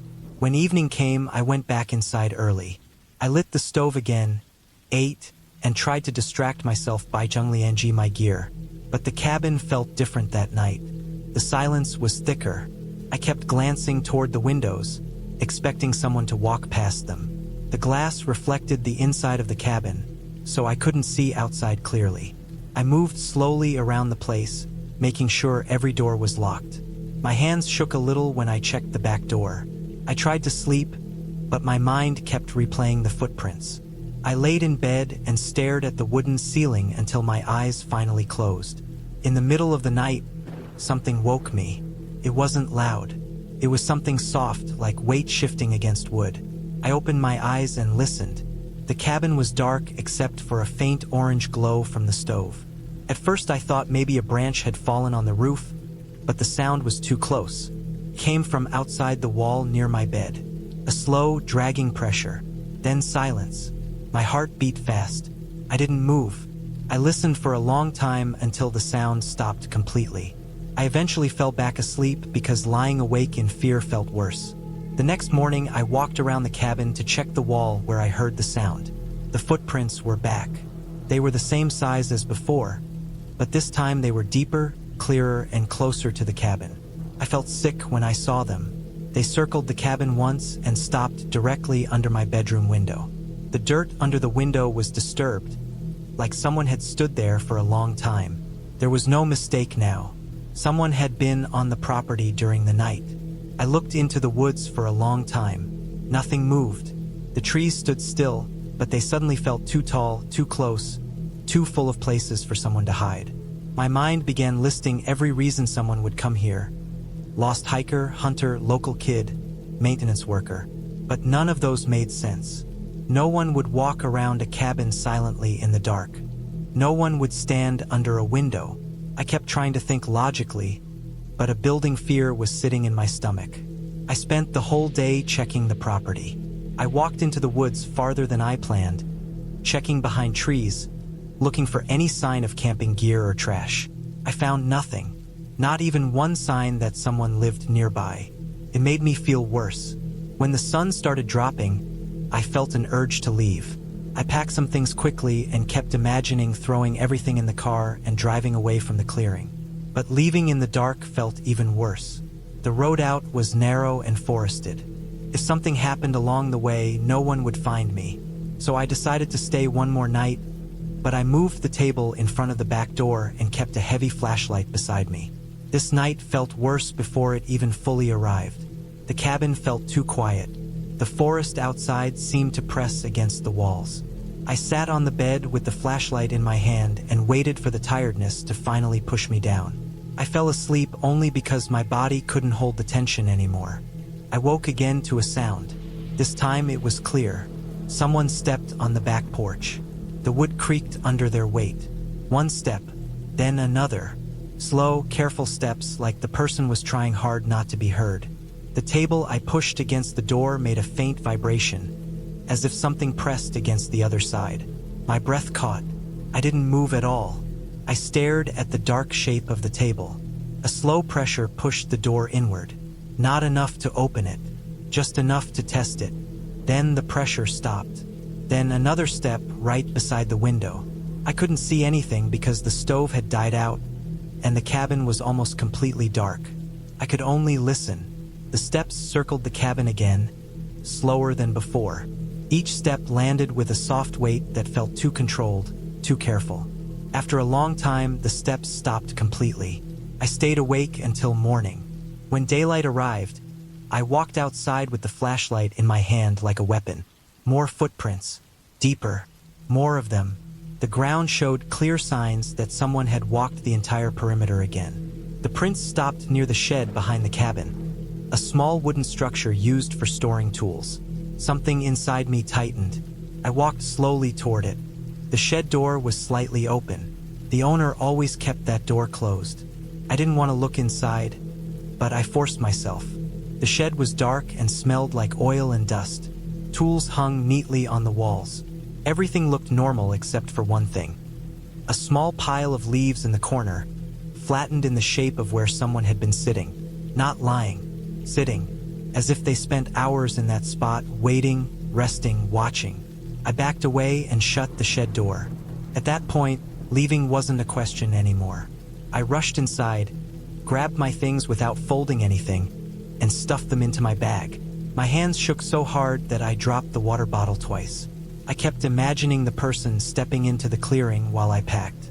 I threw everything into the car, but when I sat in the driver's seat, something stopped me from turning the key. It was small, like a whisper of thought, but enough to make me freeze. The footprints. They had always approached the cabin. None had ever gone back toward the road.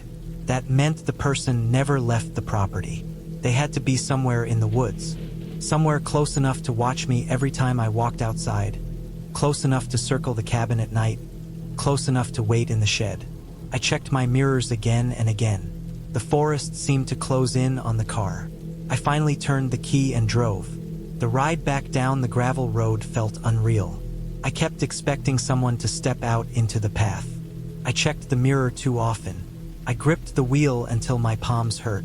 When I reached the main paved road, I didn't stop until I saw the first gas station miles away. I pulled in, parked near the pump, and sat there with my hands still shaking. Being around other people felt strange after spending days alone with fear building inside me. The ending became clear the next morning, when I called the owner of the cabin to tell him what happened. He went there later with a friend. They checked the shed, the cabin, and the whole area around it. They found nothing. Every footprint had been erased by new wind and fallen leaves. The shed looked undisturbed. The ground near the windows looked normal. There was no sign that anyone had been there. They told me it must have been an animal, but I know what I saw. I know what I heard. I know how it felt when the steps circled the cabin. I never went back. In the end, what scared me the most wasn't what I saw. It was what I never saw. Someone had been there with me. Close enough to observe, close enough to walk around me at night, close enough to stand under my window for hours. Whoever it was stayed hidden the whole time, watching from the trees, moving through the dark while I slept. The clear truth that settled in my mind afterward was simple but heavy.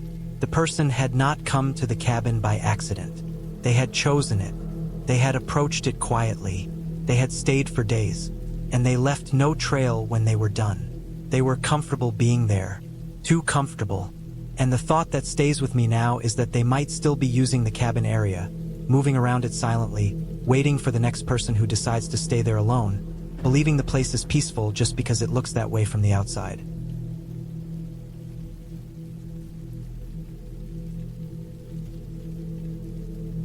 I had been driving all day, the sun low and burning orange as it sank behind the ridges of the mountains ahead.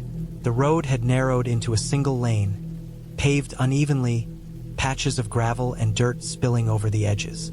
The air had a sharp, cold smell, a mixture of damp soil and pine needles. I had been looking forward to this trip for months. A solo weekend at a cabin far away from anything resembling civilization. I needed the quiet, the solitude, the chance to feel like I could breathe without the constant hum of life pressing down on me. I had no signal for my phone for miles, and that was the point. The cabin appeared without warning, tucked just behind a line of thick pine trees. Its dark, weathered wooden siding blended almost completely with the forest, the moss on the roof and the damp streaks down its sides making it look like it had grown out of the ground itself. I parked my car on the uneven dirt in front, the tires crunching over the fallen needles and twigs. The smell of wet wood and earth hit me immediately as I stepped out, colder than I expected for this time of year. The sun was dipping behind the trees, and the shadows it cast were long and sharp, cutting through the forest floor. The cabin was small but sturdy, a single story with a narrow porch and a front door that creaked when I pushed it open. Inside, the smell was older, a mixture of dust, pine, and faintly of mold. The wood walls and floors were solid, but I could see the cracks in the floorboards, the knots in the wood, small signs of decay. There were no lights on, only the dim glow of the sun through the windows, casting everything in a deep amber hue. I dropped my bag by the door, the weight of the day falling from my shoulders, and took a slow walk through the rooms.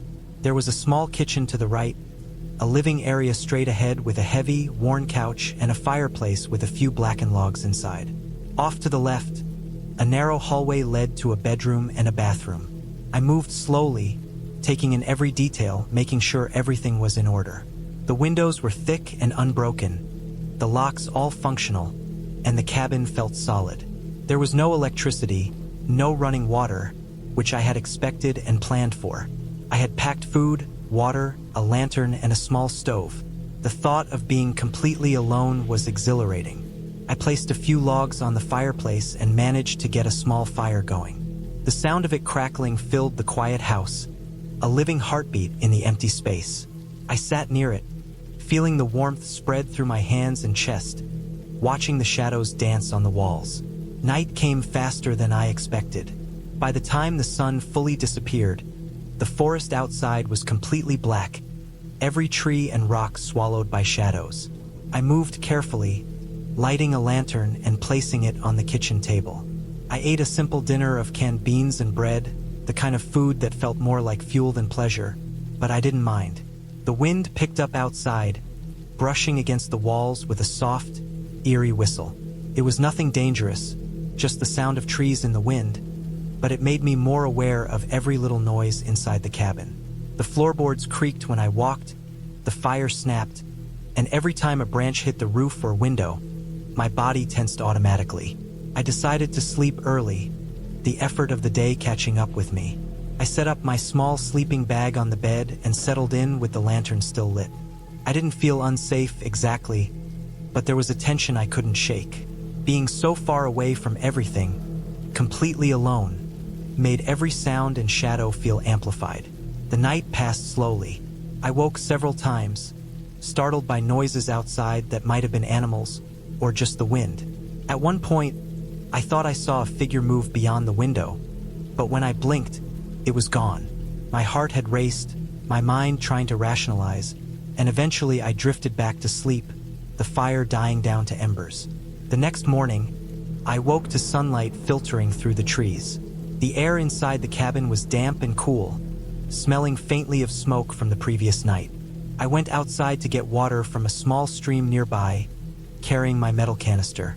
The water was icy, clear, and running fast over smooth rocks. I drank some and filled my canister, enjoying the sound of it tumbling over the stones.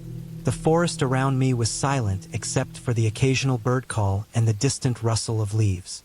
I walked back to the cabin, noticing how isolated I truly was. No roads, no signs of people, just endless trees and the faint sound of the stream winding through the valley. I spent the day exploring the small area around the cabin, careful not to go too far without leaving markers of where I had been.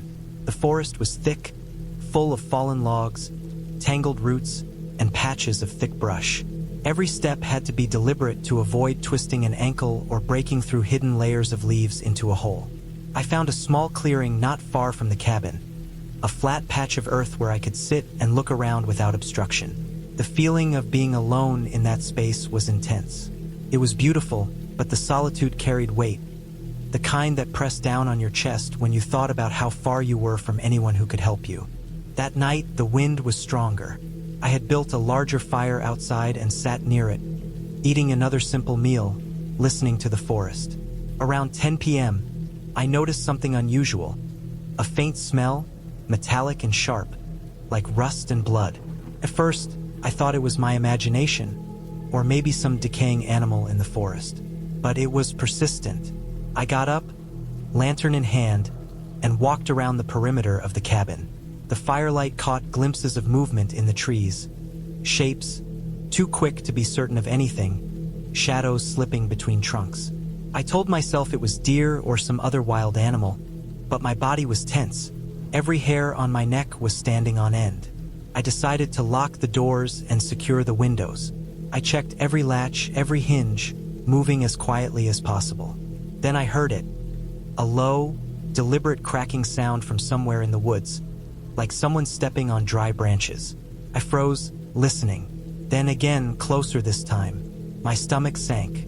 It wasn't random. Someone or something was moving toward the cabin, and I was the only person there.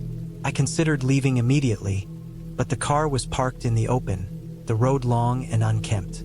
Whoever or whatever was coming might see me before I could get far. I grabbed a heavy metal pipe from near the fireplace, the kind used for stoking the fire. I moved through the cabin slowly, checking every corner, every window. The sounds outside came closer, now unmistakably footsteps among the fallen leaves. I could see shadows stretching and moving as the firelight caught the trees. My mind raced, imagining every possibility. Someone might be lost, might need help, might not even realize I was there. But the logic fought with instinct, the instinct telling me to protect myself. The door handle rattled suddenly. My heart leapt into my throat. I raised the pipe, stepping back toward the wall near the kitchen. The handle moved again, more forcefully, then stopped. Silence. Then again, a branch cracked behind me. I realized I had been holding my breath, body tense, every sense alert. My mind was screaming, but my body refused to panic entirely. I waited, watching, listening. The fire crackled, throwing dancing shadows across the walls, masking the movements outside. Eventually, the footsteps retreated. I didn't hear them fade slowly, but the sudden absence was almost louder than before, leaving a ringing in my ears. I stayed awake all night after that, moving the pipe from one hand to the other, checking the doors and windows every 15 minutes. Sleep was impossible, and the quiet was unbearable in its intensity. Every sound was magnified, the fire settling, the wind through the cracks, the faint scuttling of small animals outside. I didn't trust the woods anymore. What I had assumed was deer or a lost hiker might have been someone else entirely, someone who could see the cabin as easy prey. The next morning, I made a plan. I would leave, but carefully. I packed my bag quietly, checking the car and making sure the doors were locked behind me. I filled my canister one last time, took a deep breath, and walked toward the road, eyes on the tree line at all times. The forest seemed calm now, deceptive in its peace. I moved quickly, keeping low, avoiding the thicker brush. When I finally reached the main road, the feeling of exposure was intense. Every sound seemed magnified, every shadow suspicious. I didn't slow down until I was back in my car, the engine rumbling under my fingers.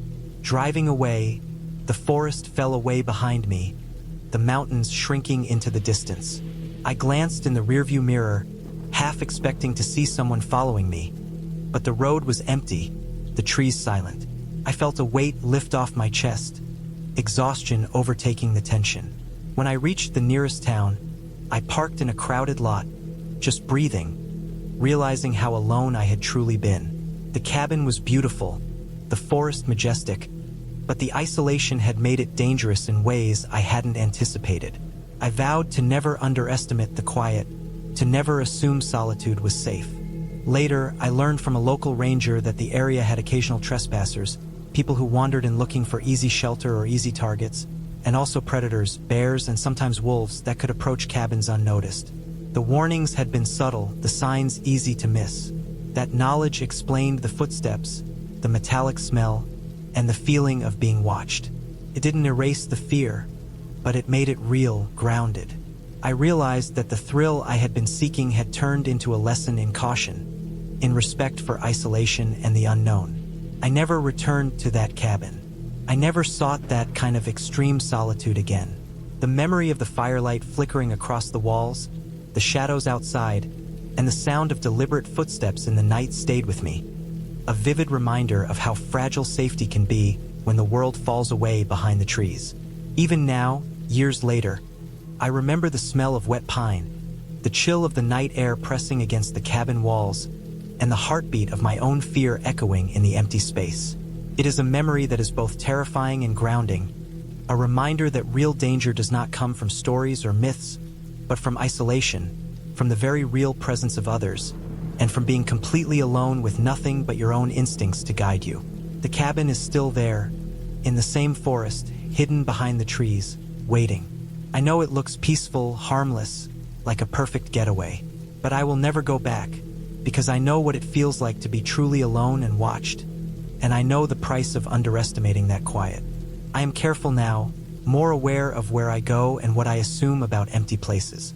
The lesson is clear, and though the memory is frightening, it is also a gift, a clarity about the world that only comes from surviving the kind of solitude that feels alive with unseen threats.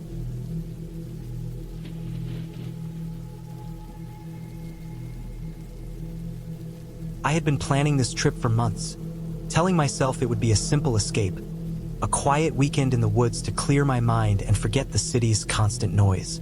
I picked a small, secluded cabin that a friend had recommended years ago, somewhere deep in the forest of northern Montana. The GPS coordinates were precise, but the directions were vague enough to make me nervous. I told myself that was part of the adventure, that the nervousness would fade once I reached the cabin.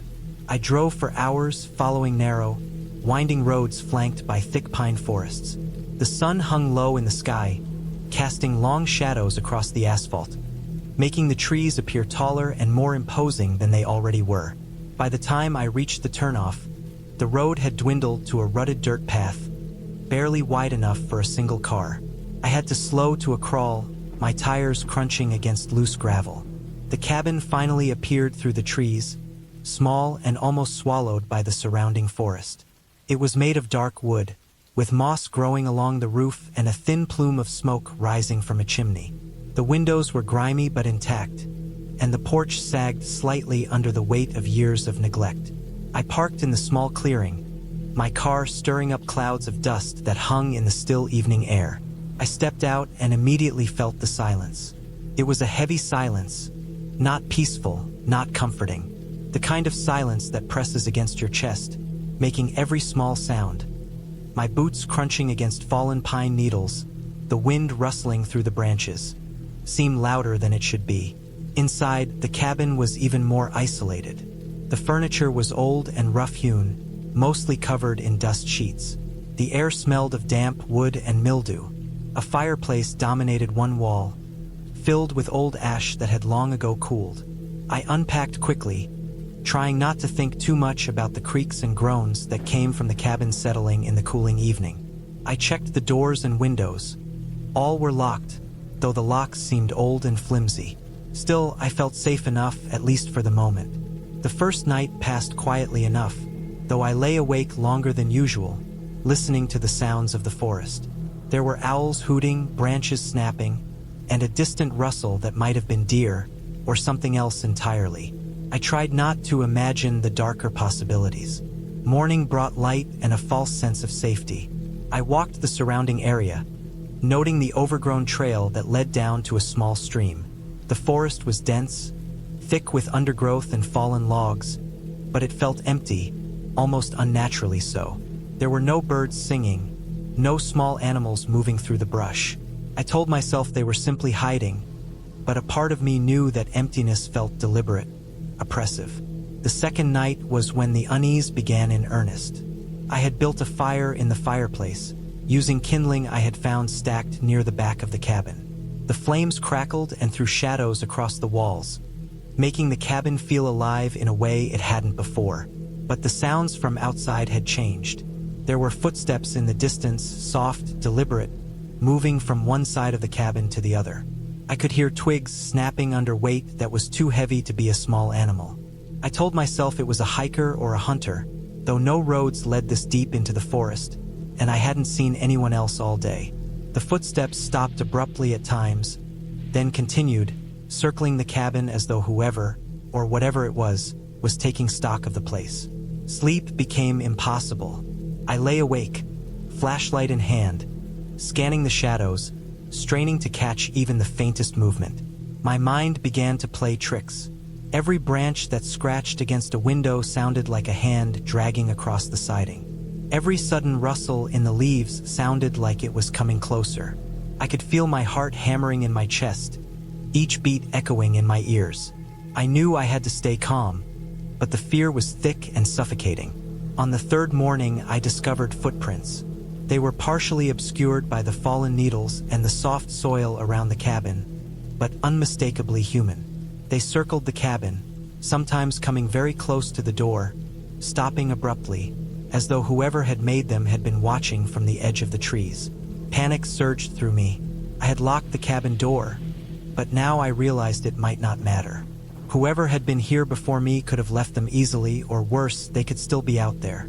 I spent the day preparing. I reinforced the doors with furniture, stacked chairs against the windows, and gathered firewood to keep the fireplace going. I knew I needed to stay awake through the night, but the sheer exhaustion of fear weighed on me. I ate little, too nervous to swallow properly, my stomach nodding in anticipation. When night fell again, I could hear the steps returning. They circled the cabin, slow and deliberate, coming closer and closer to the windows. I held the flashlight, shining it through the cracks, but saw nothing. Whoever it was, they knew how to stay just out of sight. At one point, the footsteps stopped entirely, and the silence became worse than the movement. It was quiet for what felt like hours. Then came a sound that froze me in place. The scraping of something metal against wood. I knew immediately it was a tool, a crowbar or something similar, being used to pry at the cabin door. My hands shook so violently that I dropped the flashlight. In the dark, the beam bounced off the walls, making the shadows twist and dance, and I realized how vulnerable I was. The intruder or intruders had been testing me, seeing if the cabin would yield. I spent the night crouched in a corner, holding a heavy cast iron pan I had found in the kitchen. Every scrape of metal, every crack of a branch outside, made me jump violently. I did not sleep at all, my body tense and trembling. When dawn finally came, the intruder had left, but not without leaving signs. The door frame had deep scratches, gouges carved into the wood by metal, and the footprints around the cabin were heavier now, fresher than before. Whoever it was had been back in the night, close enough to touch me, and had left behind a clear message. The cabin was not safe. I knew I could not stay another night. I gathered my belongings quickly, every rustle of movement from outside making me flinch. I made a plan to leave before nightfall, though the forest was confusing and easy to get lost in. I mapped my route carefully, noting landmarks. A crooked pine tree, a fallen log shaped like a bridge, the stream that ran south of the cabin. My mind was racing, cataloging every sound, every shadow, every anomaly in the forest. The walk back to the car was grueling. Every step felt like it took twice the effort, my body weighed down by fear and exhaustion. I kept glancing over my shoulder, expecting to see someone following me, though I never did. The forest seemed endless, dark and oppressive, yet it offered no comfort, no sign of human presence other than the footprints I had seen. It was easy to imagine being watched from every direction, easy to imagine being caught in a place where no one could hear me scream. When I finally reached my car, I was shaking uncontrollably. I sat inside for several minutes, hands gripping the steering wheel, trying to calm my racing heart. I checked the mirrors obsessively, expecting to see a figure lurking behind the trees, but there was nothing. The sense of dread lingered, but the immediate danger had passed. I drove slowly back onto the main road, the forest receding behind me, the trees thinning into open fields. The relief was gradual. As I drove, I thought about everything I had experienced, every sound, every mark, every uneasy moment. It was all so real, so tangible, and yet it had not left any concrete proof beyond the damaged door and footprints. I realized how easily someone could vanish into a place like that, how quickly fear could strip you of your sense of security. By the time I reached the highway and saw other cars again, I allowed myself to breathe properly for the first time in days. I did not return to that cabin. I reported the damage to the authorities and told them what I had seen, but there was little they could do. The forest was vast, and anyone determined to hide there could do so easily. I never felt safe returning to that area, and I never will. The memory of circling footsteps, of scraping metal against wood, of the oppressive, suffocating silence, stays with me. I still avoid remote cabins, even on short hikes, and I cannot hear the sound of twigs snapping or leaves rustling without my heart racing. Yet there is also a sense of accomplishment, a reminder that I survived. I endured fear in its purest form, the kind that gnaws at your mind when no one is there to reassure you. I learned how fragile our sense of safety is when stripped of civilization, how quickly it can be challenged by another human being. That trip, though terrifying, taught me to be cautious, aware, and prepared. It taught me that survival is not about luck alone, but about presence of mind, careful observation, and the willingness to act decisively when danger is close and visible. I keep a map of the area pinned in my office, marked with the trail I took back to the car. I do not go back, but I study it sometimes, trying to understand the terrain, trying to make sense of how the intruder managed to come and go without being caught. The memory of that cabin, the fear I felt there, and the relief I felt escaping is vivid and clear, etched into my mind. It is a lesson I carry with me, a reminder of how quickly life can shift from calm to perilous in the wrong place, at the wrong time.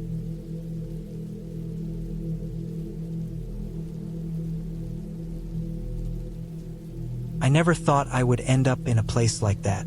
The cabin was tucked deep in the woods, far off the main road, the kind of place that looked beautiful from the pictures online but held a weight in reality that you couldn't prepare for. I had been searching for quiet, a real escape from everything, somewhere I could be alone with my thoughts, work on the book I'd been putting off, and breathe without interruption. I found it on a rental site, described as secluded, peaceful, and rustic, with photos of a small wooden structure surrounded by thick trees and a little stream cutting through the clearing. I had convinced myself that the isolation would be comforting. I was wrong. The drive up was longer than I expected. My phone kept warning me I was in an area with poor signal, and by the time I reached the dirt road that led to the cabin, it had already gone dead. The road itself twisted through dense trees, the canopy so thick that even midday felt dim. I could hear nothing except the crunch of gravel under my tires and the occasional bird call echoing in the distance. When I finally saw the cabin, it seemed small and harmless at first. A single-story wooden structure, dark brown with a porch and a steep roof. The chimney had no smoke, and the windows reflected the forest in a way that made it almost blend into the surroundings. I parked, grabbed my bag, and walked up the steps to the porch. The wood creaked slightly under my weight, a reminder that it had not been maintained in a while. The air smelled of damp pine and moss, a wet, earthy scent that made me feel like I had stepped completely out of the world I knew. I unlocked the door and stepped inside, and it hit me immediately. The air was heavy, almost stagnant, and the smell of old wood and faint mildew clung to the walls. Dust motes floated in the slivers of sunlight that filtered through the grimy windows. The cabin was sparsely furnished. A small table with 2 chairs, a stove, a bed in the corner with a thin blanket, and a bookshelf with a few weathered novels and cookbooks. Everything was clean enough, but it had clearly been sitting empty for weeks, maybe months. I set my bag down and started exploring. The cabin was tiny, maybe 1 main room and a small bathroom. I opened the cabinets to check for supplies and found a few cans of beans, a bottle of water, and some matches. Nothing else. No firewood stacked, no fresh food, no instructions or manuals. That was fine. I had packed enough. But the emptiness of the place, the way even the walls seemed to lean in toward me, gave me a chill I couldn't shake. I told myself it was just nerves, just the isolation. I had done hikes alone before. I had spent nights in tents in the wilderness. I could handle this. As the sun began to lower, shadows stretched across the room. The forest outside the windows became a blur of movement. The wind picked up, rustling leaves in a way that sounded almost like whispers if you listened too closely. I lit a fire in the old stove. The flames flickered across the room, casting the corners into sharp relief. The cabin felt warmer immediately, safer. Or at least I thought it did. The first night was restless. I had trouble sleeping, tossing and turning on the narrow bed, listening to the sounds outside. The wind howled differently at different times, sometimes gentle, sometimes sharp against the walls. Every creak of the wooden frame or snap of a branch sent my pulse racing. I kept telling myself it was normal, the house settling, the forest alive. But the truth was, the darkness was oppressive. Not the kind of darkness you can see through your eyes, but the kind that presses into your chest and makes every noise feel closer than it is. In the morning, I tried to shake off the tension. I cooked a small breakfast and opened the windows to let fresh air in. The forest outside looked serene in the light, with sun bouncing off leaves and the stream glinting like silver. I decided I would spend the day exploring the nearby area, mapping out the trails and seeing where the stream led. I left the cabin with a small backpack, a water bottle, and my phone in airplane mode. I wanted to be disconnected anyway. The woods were dense. Every step I took seemed muffled, the thick layer of fallen leaves underfoot absorbing sound. The trees were tall and close together, branches interlocking in a way that made the sun patchy. Birds and squirrels moved around, but I didn't see them often, just caught glimpses in the corners of my vision. Hours passed as I walked the winding trails, each turn looking more similar than the last. The sense of isolation was creeping back, heavier than the night before. I told myself that as long as I stayed calm and aware, there was nothing to fear. But the forest was changing around me, shadows shifting unnaturally with the angle of the sun. When I returned to the cabin that evening, the mood had shifted. The light inside the cabin felt weak, as though it was resisting me. The small stove I had lit earlier didn't want to start. I eventually got it going, but the flame was stubborn, sputtering before steadying. That night, I noticed the sounds outside were sharper, branches snapping under no visible weight, the stream making sudden splashes, leaves rustling in ways that didn't match the wind. I tried to ignore it, focusing on the little tasks I had set for myself.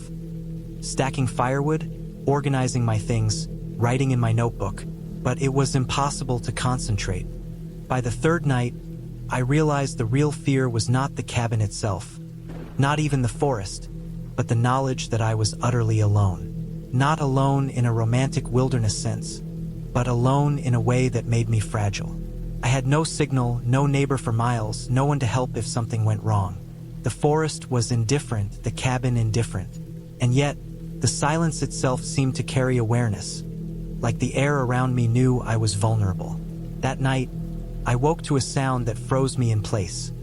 Heavy footfalls just outside the cabin. Slow, deliberate, methodical. I stayed perfectly still, heart hammering, straining to hear. The sound circled the cabin once, then faded. I stayed awake until sunrise, barely moving, barely breathing, listening to every creak of the cabin. The next morning, I forced myself to calm down. I couldn't leave the cabin. The road was muddy from recent rain, and my car would get stuck if I tried to drive out. I packed a day bag and decided to venture further into the forest to see if I could find another trail that might lead to a road. I spent hours hiking, keeping aware of every sound, every shadow.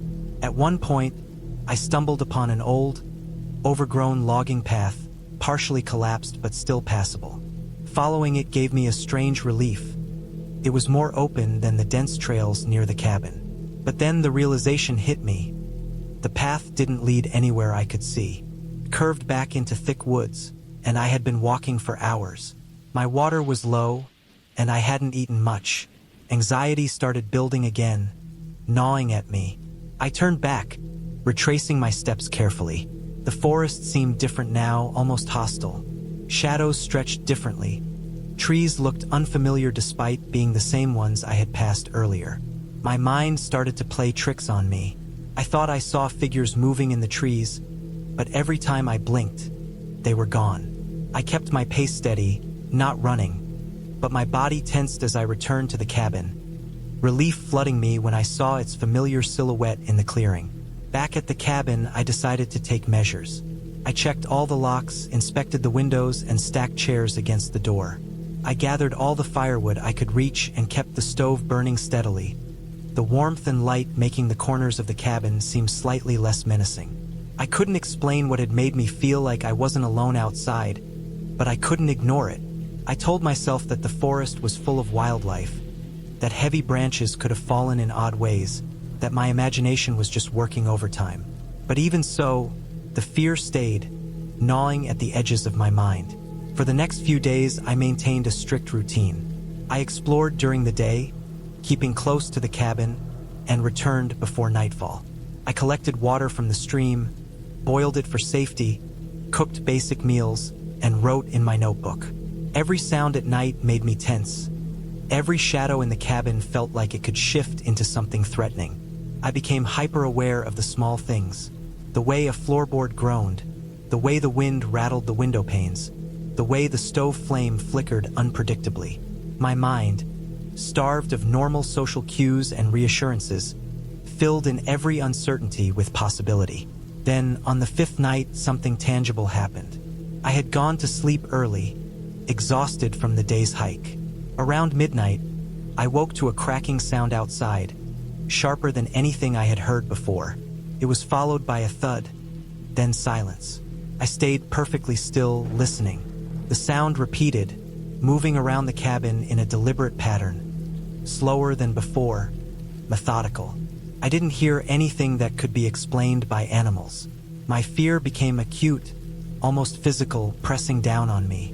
I knew that I had to do something rational, but the instinct to stay hidden, to not reveal my presence, was overwhelming. I spent the rest of the night with a knife I had packed from home in my hand, listening to every sound.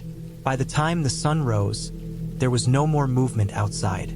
Exhausted but determined, I resolved that I would leave the cabin the next day.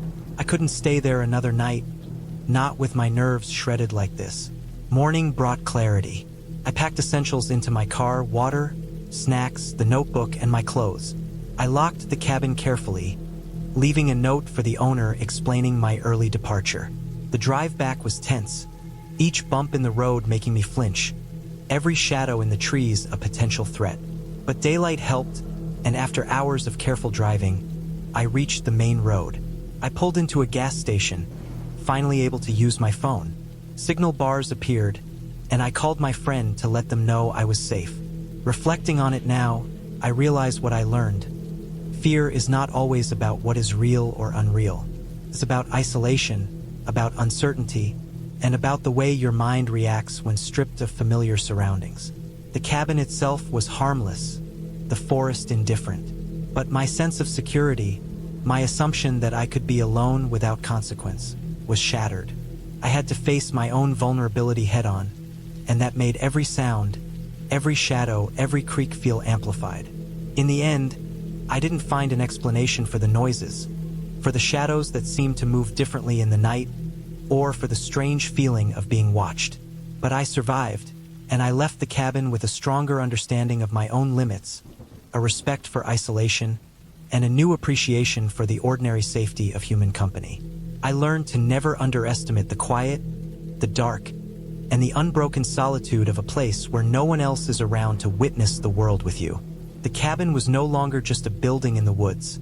It became a lesson in fear, patience, and resilience.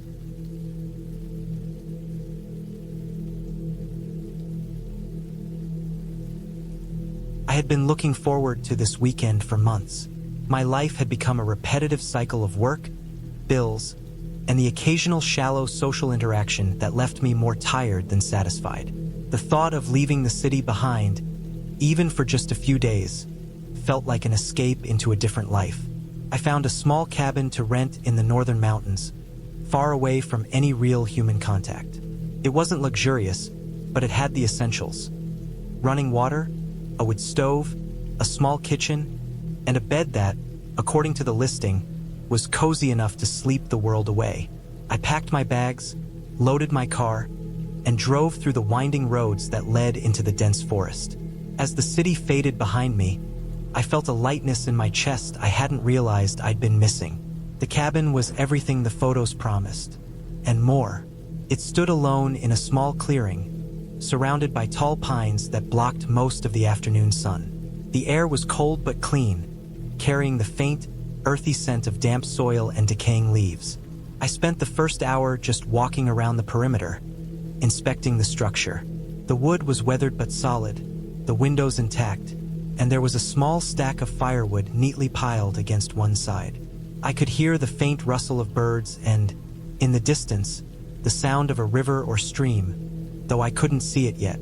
Everything seemed quiet, almost too quiet, but I shrugged it off, telling myself it was just part of being deep in the wilderness. I unpacked slowly, arranging my things around the small living area. I wanted the space to feel comfortable, personal, as if it had always been mine. I built a small fire in the stove, watching the flames lick the air and listening to the crackle of the burning wood.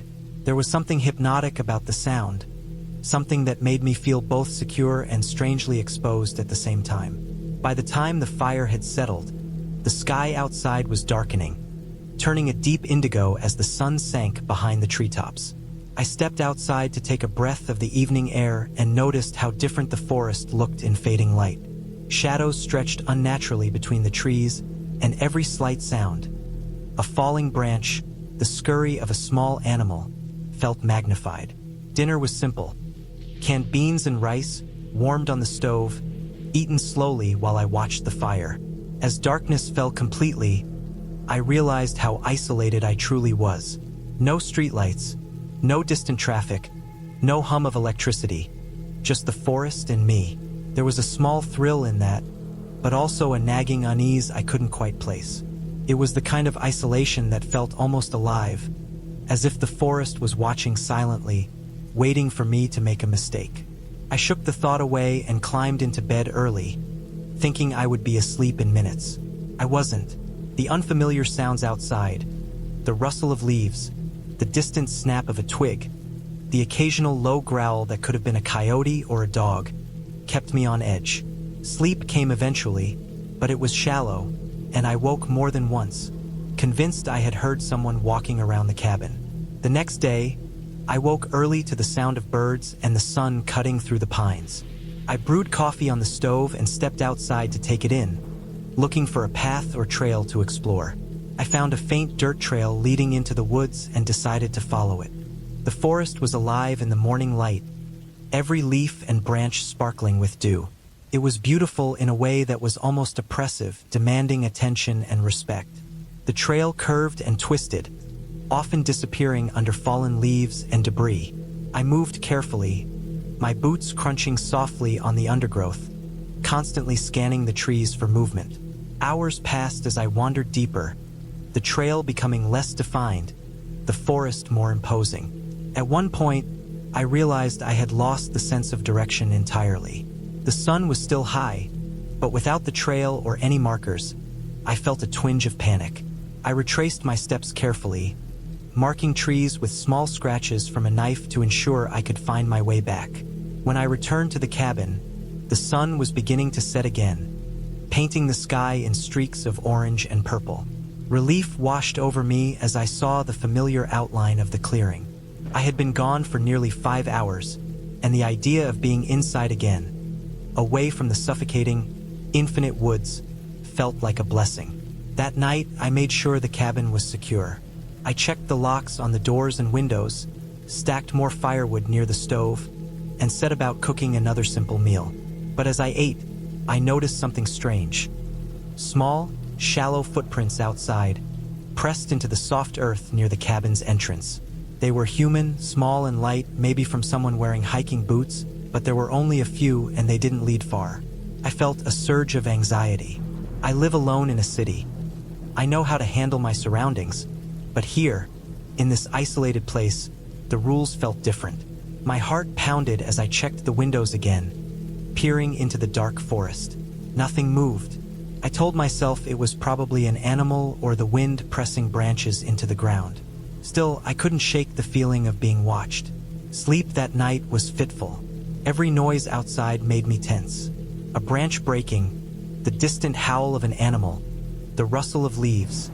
Each sound felt amplified, deliberate. I imagined people walking just beyond the treeline, unseen, listening. Eventually, exhaustion won, and I slept in short, uneasy bursts until dawn.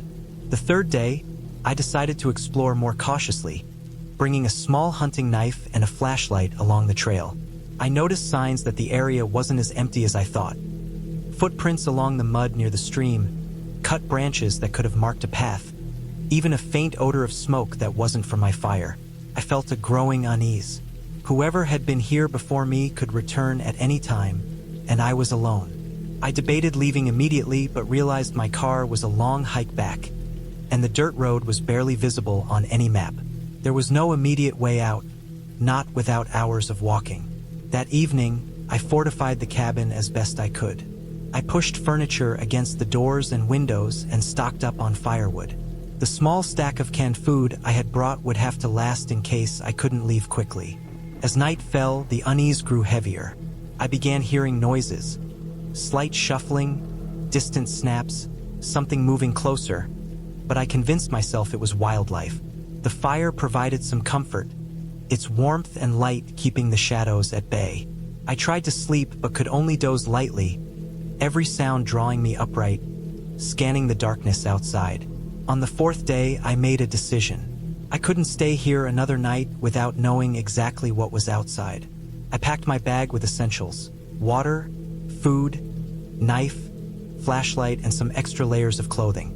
I decided to leave in the morning, taking the main trail out to the road.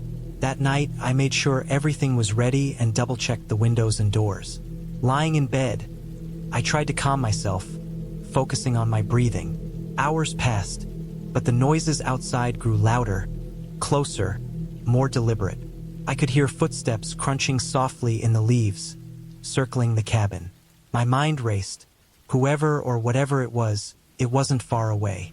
The idea of being trapped in the cabin while someone or something moved outside, unseen, was terrifying. I clutched my knife tightly, listening to the wind carry sounds across the clearing. At dawn, I moved quickly but quietly. I packed the remaining supplies, checked the cabin one last time, and stepped out into the early morning mist. The forest was quiet, almost eerily so, but I kept my senses sharp. I followed the dirt trail toward the road, every shadow seeming to flicker in my peripheral vision. The trail wound endlessly, more confusing and convoluted than I remembered. I felt panic creeping in as I realized how easily someone could get lost out here. Then I noticed the footprints again, fresh this time, heading in the same direction I was going. My stomach sank. Someone had been here, possibly watching me the whole time. I quickened my pace, keeping the trail in sight. After what felt like hours, I finally reached the clearing where I could see the faint outline of the road. Relief surged through me as I walked onto the gravel path, recognizing the familiar signs of human activity. Tire tracks, roadside signs, even a mailbox in the distance.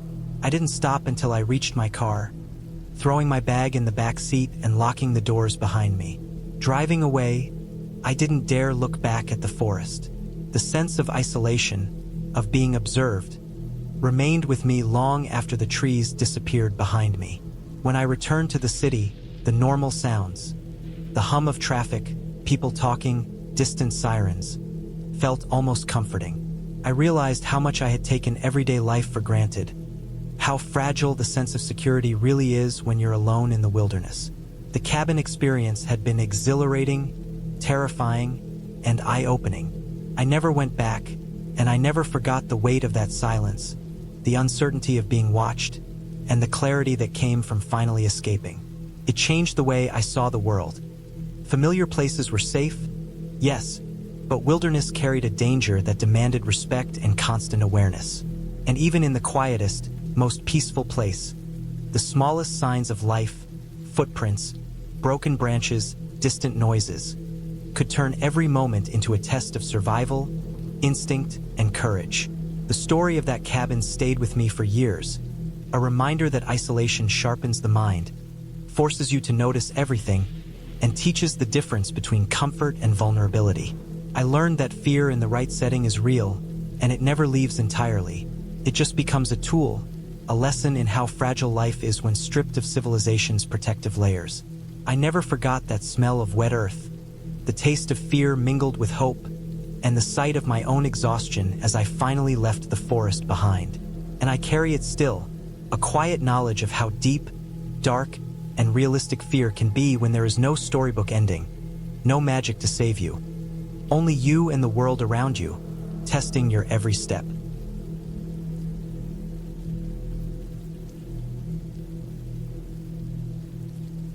I had been looking forward to this trip for months.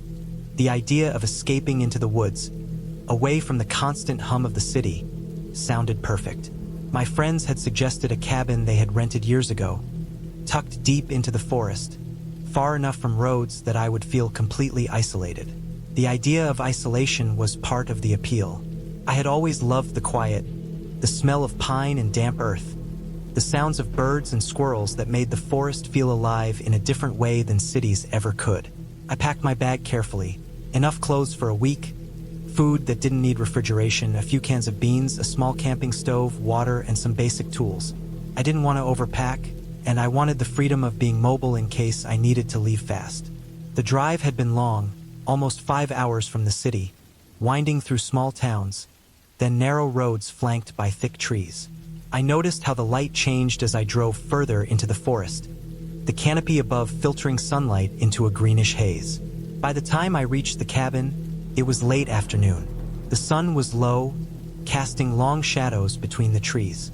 The cabin itself was smaller than I had imagined, but perfect for one person. A simple wooden structure, with a stone chimney, an old porch, and windows that reflected the dense forest around it. The front door was unlocked, which I took as a sign that the previous renters had left it open for convenience. Inside, the cabin smelled of wood, old smoke, and a faint mustiness that came from not being used in months. Dust had settled on every surface, and there were a few cobwebs in the corners, but it felt livable. I set my bag down, unlocked the windows to let the fresh air in, and inspected the place. There was a small kitchen with a gas stove and a tiny fridge, a table with a couple of chairs, a bed, and a fireplace. The basics were covered. I decided to make a small fire in the fireplace to warm the cabin and add some light, and then I unpacked the food, filling the small shelves in the kitchen with cans and dry goods. The first night was peaceful. The quiet was intense at first, almost unnerving, but after a few hours it became calming. I ate a small dinner, read a book by the fire, and eventually went to sleep, listening to the sound of the wind moving through the trees outside. It was the kind of quiet that makes you hyper-aware of every small sound. The creak of the cabin as it settled, the snap of twigs outside, the distant call of a bird. I slept well. The next morning I woke early. The sunlight filtering through the trees made patterns on the floor. I decided to take a short walk around the cabin before breakfast, exploring the immediate area. The forest was thick, and the ground was soft with layers of fallen leaves and pine needles. I noticed small animal tracks, squirrels, raccoons, maybe a deer, and the occasional larger footprint that I couldn't identify. It made me slightly uneasy, but I reminded myself that wild animals were common here, and as long as I stayed aware, I would be fine. Over the next few days, I settled into a routine. I would wake early, make coffee on the small stove, walk through the forest, gather firewood, and spend the afternoons reading, cooking, and cleaning the cabin. The isolation was starting to feel like freedom. I felt in control here, away from the distractions and obligations of life. But as much as I enjoyed the solitude, I couldn't shake the feeling that I was being watched sometimes. A branch snapping here, a shadow moving in the corner of my eye there. Every time I would convince myself it was an animal or the wind, but the feeling lingered. On the fourth night, something changed. I was sitting by the fireplace, reading, when I heard it. A slow, deliberate knock on the cabin door. At first, I thought it was the wind, but the pattern was too regular. Knock, pause, knock, pause, knock. My heart rate sped up. I hadn't seen another person all week, and the cabin was supposed to be deep in the forest, far from roads or trails. I sat frozen for a few moments, listening. The knocking stopped, and I convinced myself it must have been a branch falling against the door or maybe an animal climbing the porch. I tried to ignore it, but sleep didn't come easily that night. Every creak of the cabin made me sit up. Every gust of wind made me tense. I kept imagining someone standing outside, waiting for the right moment to open the door. I knew it was unlikely, but fear is rarely logical. Eventually, exhaustion took over, and I slept in fits, waking frequently at every sound. The next day, I decided to explore further, to take my mind off the fear. I packed a small backpack with water, snacks, a flashlight, and a knife for safety. I walked deeper into the forest, following a small stream I had noticed the day before. The forest here was denser, and the sunlight barely reached the ground. The air was cooler, and the silence was heavier. I felt a thrill of excitement and nervousness. This was why I had come here, to feel alive in the solitude.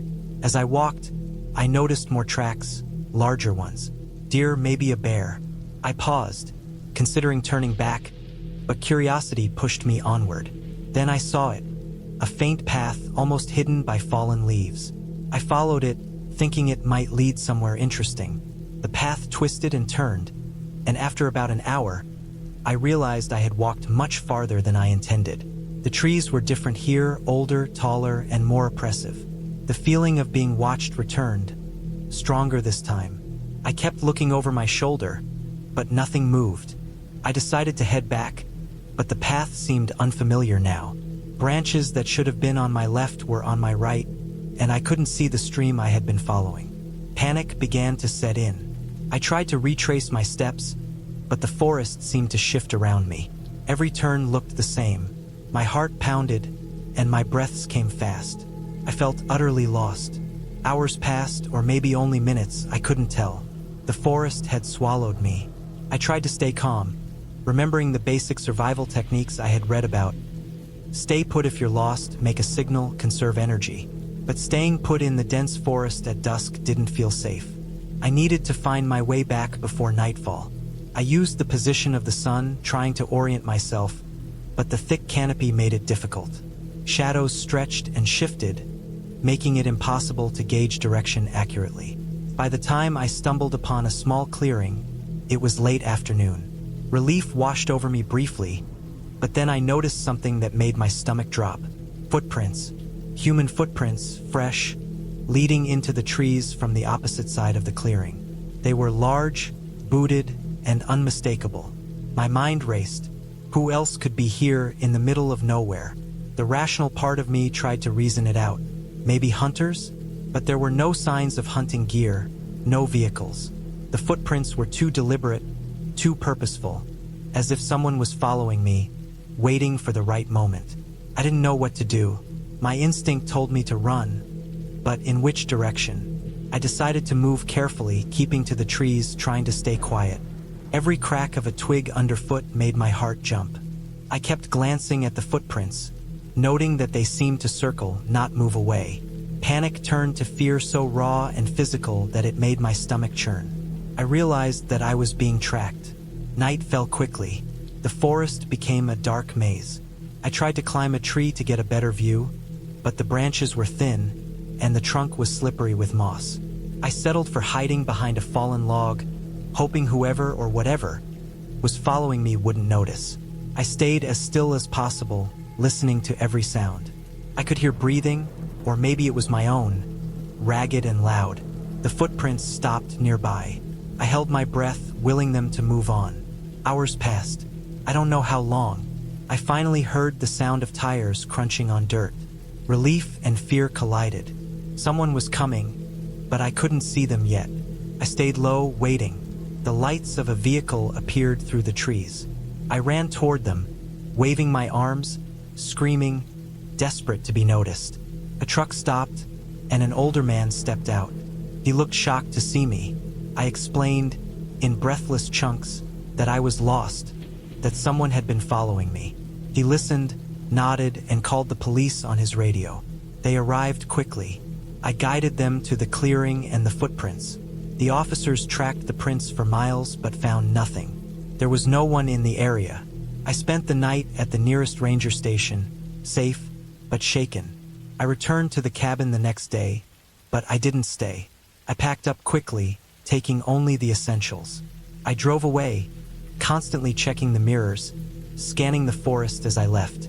I never returned, but even months later, I couldn't shake the feeling that someone had been there, watching, waiting.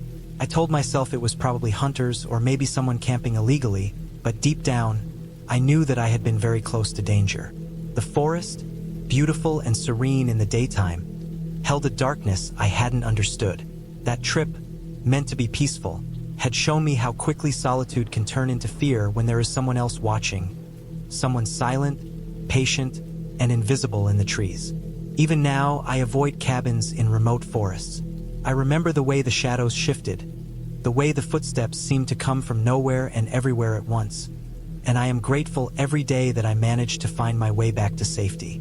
The fear I felt in those hours is something I can still feel in my chest when I close my eyes. But I survived. I made it out, and that lesson, the need to respect both the forest and the unseen presence of others, is something I carry with me always.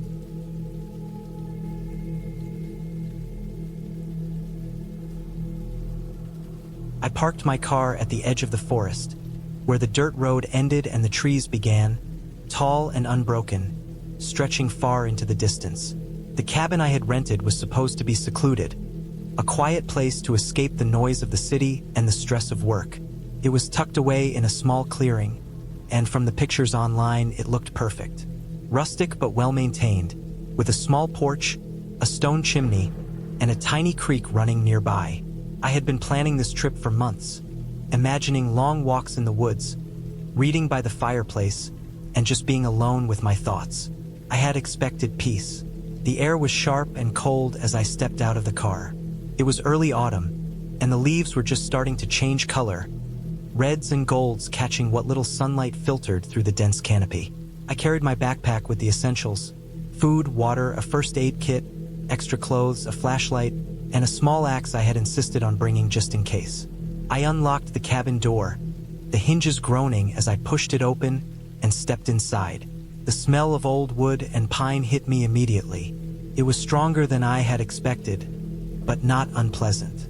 There was dust in the corners and cobwebs hung in the ceiling beams, but it felt cozy in its way, the kind of place where you could imagine spending long nights staring at the fire, lost in thought. I set my bag down and walked around, inspecting everything. The kitchen was small, with a wood stove that looked functional but old. The sink didn't have running water, which I had known before coming, so I would have to rely on the creek for drinking and cooking water.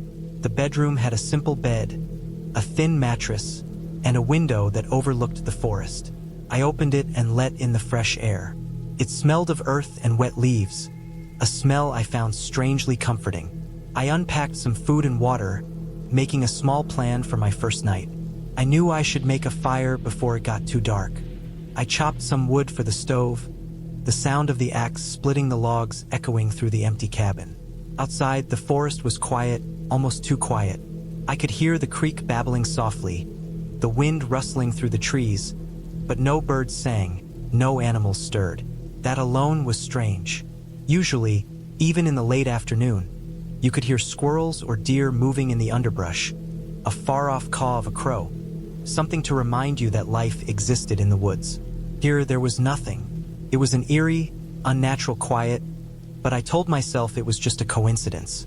By the time I got the stove lit, the sun was setting. The cabin filled with shadows, the fire casting flickering shapes on the walls. I sat by the stove and ate a simple dinner, canned beans and bread. I tried to enjoy the peace, but I couldn't shake the feeling that I was being watched. I kept glancing at the windows, half expecting to see someone, or something, lurking outside. Of course, there was nothing, but the feeling didn't go away. I decided to go outside for a bit longer, to stretch my legs and explore the immediate area. The creek was narrow but fast-flowing, the water cold and clear. I knelt and cupped some in my hands, drinking sparingly. As I walked along the bank, I noticed something unusual. A small, worn path leading deeper into the forest, almost hidden by fallen leaves and underbrush. I hadn't seen it on the way in. Curious, I followed it a few steps, but it led nowhere, ending abruptly at a cluster of rocks. I shrugged it off and returned to the cabin, feeling a little foolish. Night fell fast. The forest went completely dark, and the shadows outside the windows seemed heavier, more tangible. I ate the rest of my food and sat by the fire, keeping the axe close at hand. I couldn't read for long because the flickering light was uneven, so I just stared into the flames, trying to calm my mind. I heard the occasional snap of a branch outside, the wind moving through the trees, but nothing I could identify.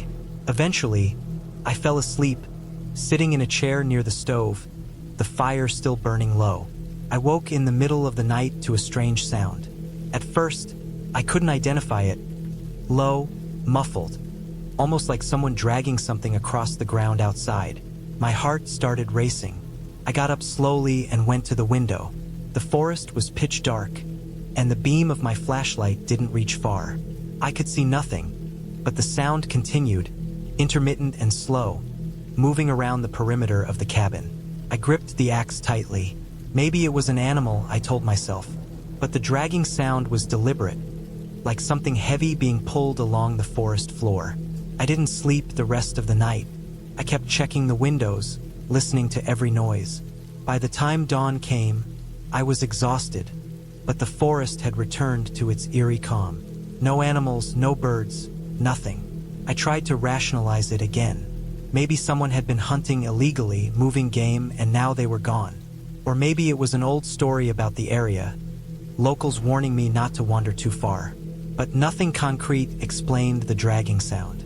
The next day, I tried to distract myself with chores. I cleaned the cabin, gathered more firewood, and explored the surrounding area.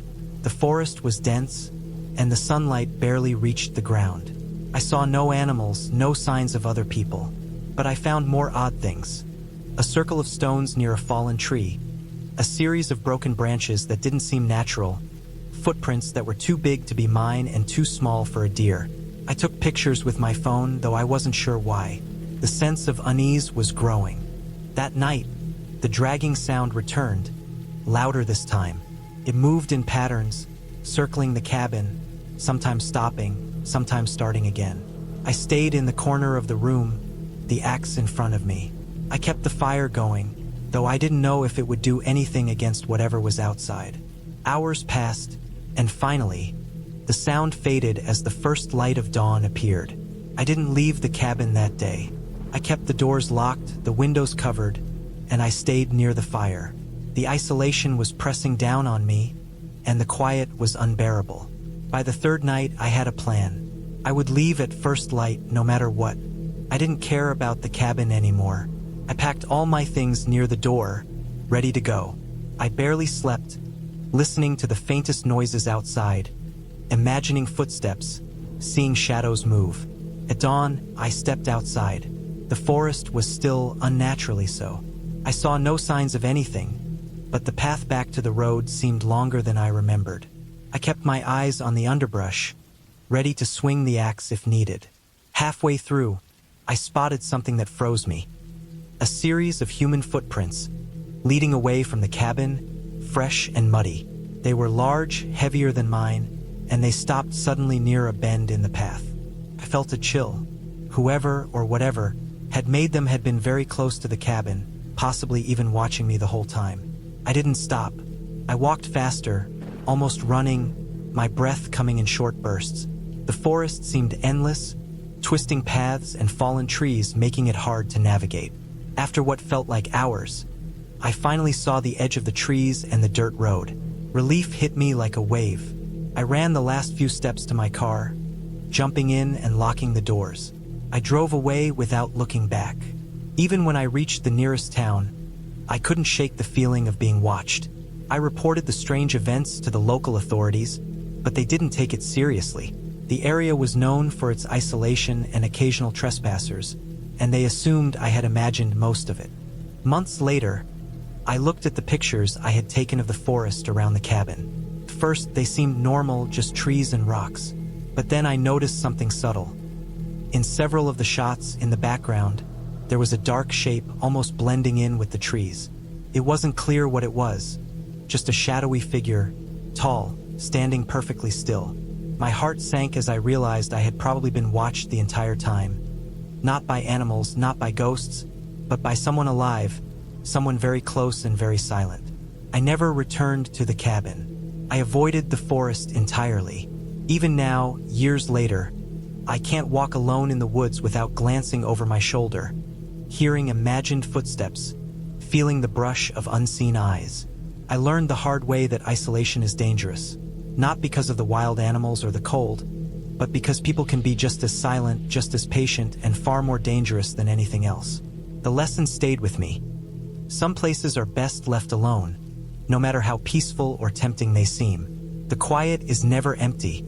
It's waiting for someone like me to step inside, thinking they're safe, thinking they're alone. And the reality is, you rarely are.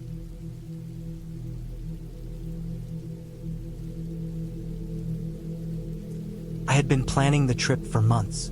After a long, stressful stretch at work, I needed to disconnect, to get away from the noise, the endless emails, the bright screens, and the constant pull of the city.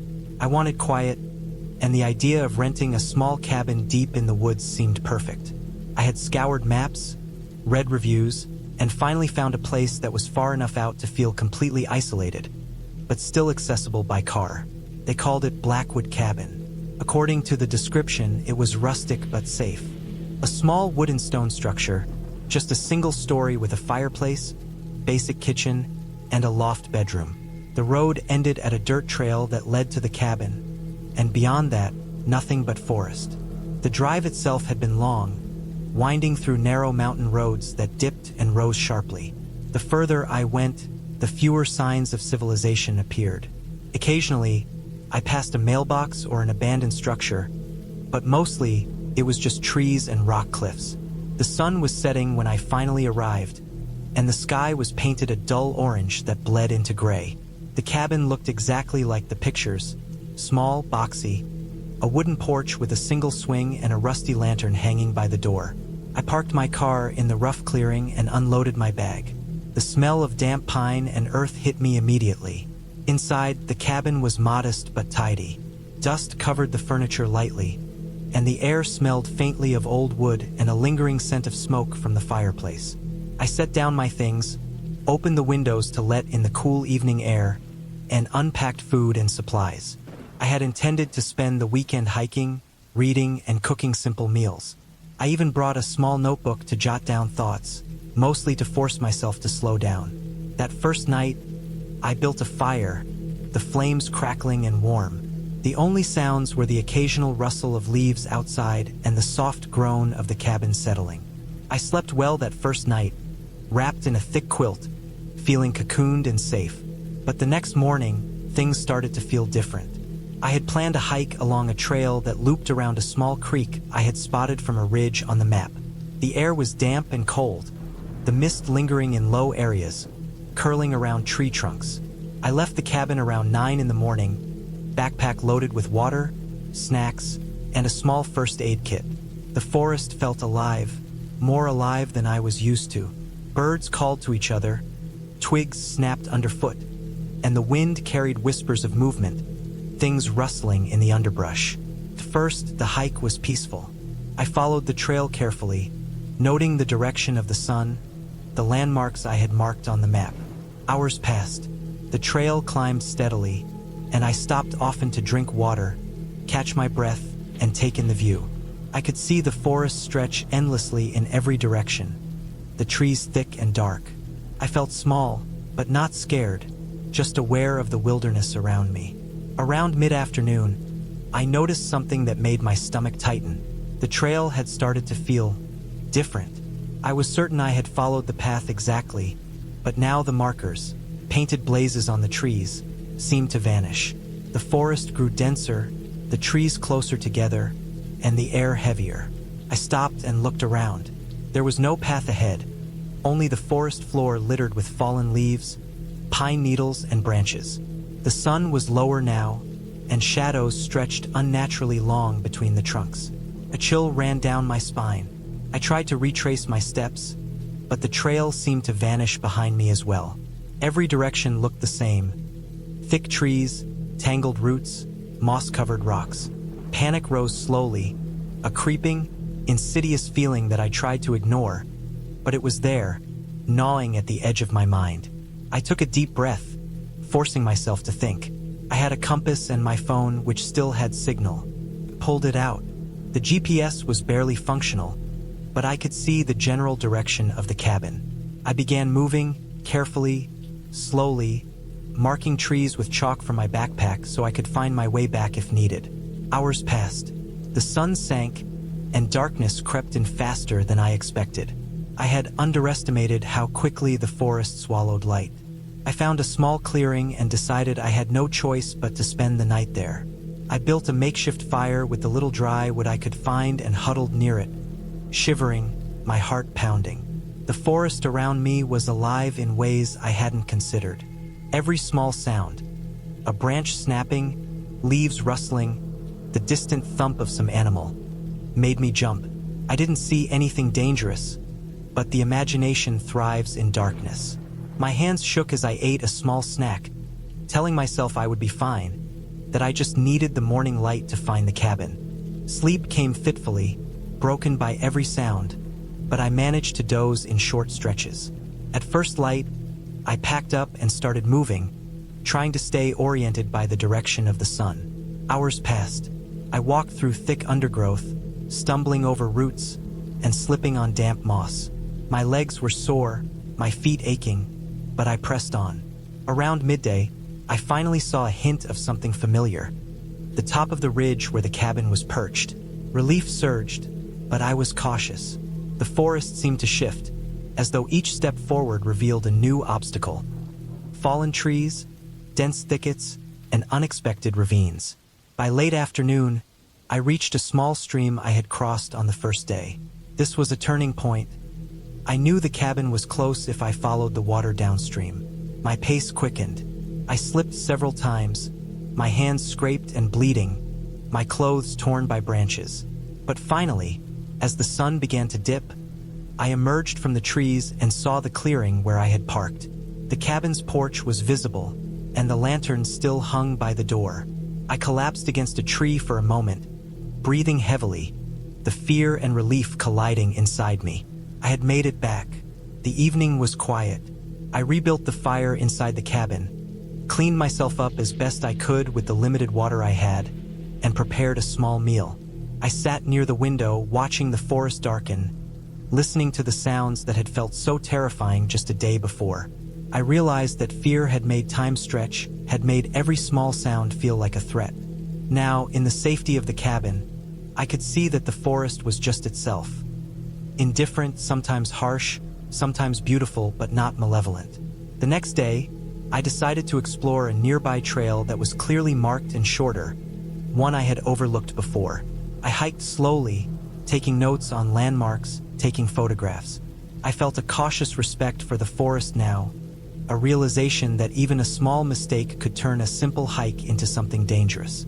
I returned to the cabin in the afternoon, exhausted but exhilarated. The experience had changed my perspective. I was more aware, more patient, more careful, and I appreciated the quiet and simplicity of the cabin more than ever. By the final day, I had settled into a rhythm.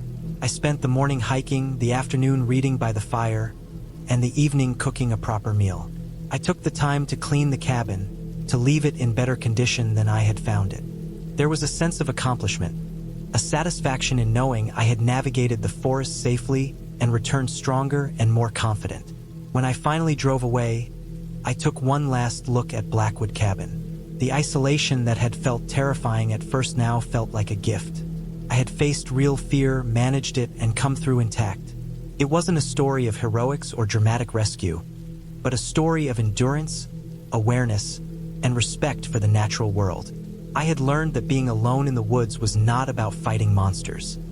It was about understanding your limits, staying alert, and moving carefully. That trip stayed with me. The memory of the cold, the mist, the tangled forest, and the long walk back to the cabin became a reference point in my life.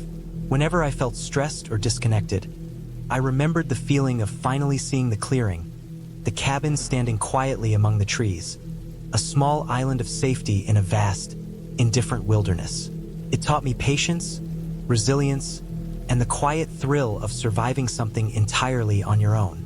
I returned to the cabin the following year, this time better prepared, with a more detailed map, extra supplies, and a deeper respect for the woods. The forest was still intimidating, still alive with hidden movement, but I approached it with calmness and confidence.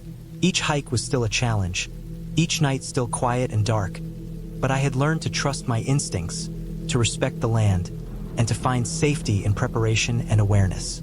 In the end, the cabin was never just a place to stay. It was a mirror of my own endurance, a place that tested patience and courage, and ultimately rewarded care, observation, and persistence. I never took the woods for granted again.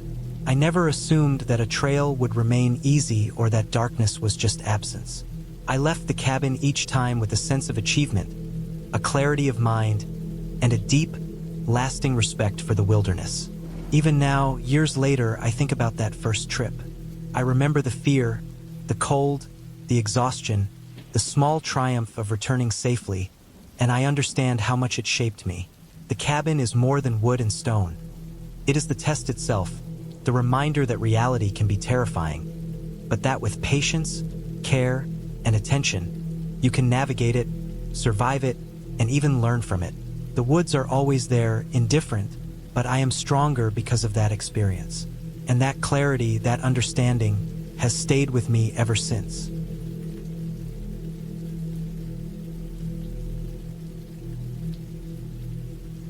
I had been planning this trip for months. The cabin sat deep in the northern woods, a 2-day drive from the city, perched on the edge of a small, nearly frozen lake. It was the perfect escape from the hum of life, or so I thought.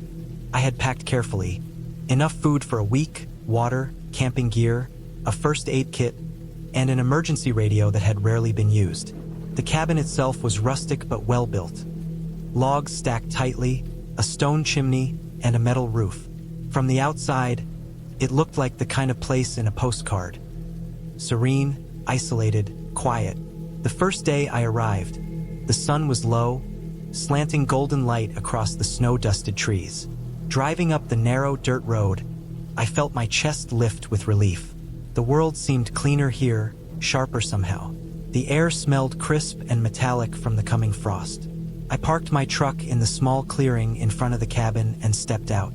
My boots crunched against the thin layer of ice on the dirt, the sound echoing strangely in the still forest. I dropped my bags and took a long breath, thinking about how quiet it was. No cars, no planes, not even birds seemed to move. Inside the cabin, I was greeted by the scent of wood smoke from the previous winter and dust that had settled in corners. I unpacked my bags slowly, placing food in the small fridge and stacking firewood neatly near the stone fireplace. The cabin had electricity, but the heater was weak, and I knew that by night it would be bitterly cold. I checked all the windows and doors. Everything was solid. There was a single bedroom with a small bed, a bathroom with a barely functional shower, and a kitchen that had old appliances but worked. That first evening, I lit a fire in the fireplace and made myself a simple meal of canned beans and bread. I ate slowly, savoring the silence. As the sun disappeared completely, the cabin seemed to change. The shadows lengthened and moved with the flickering flames. I kept telling myself it was nothing, just the way light works. Outside, the wind began to pick up, rattling the window panes and bending the bare tree branches.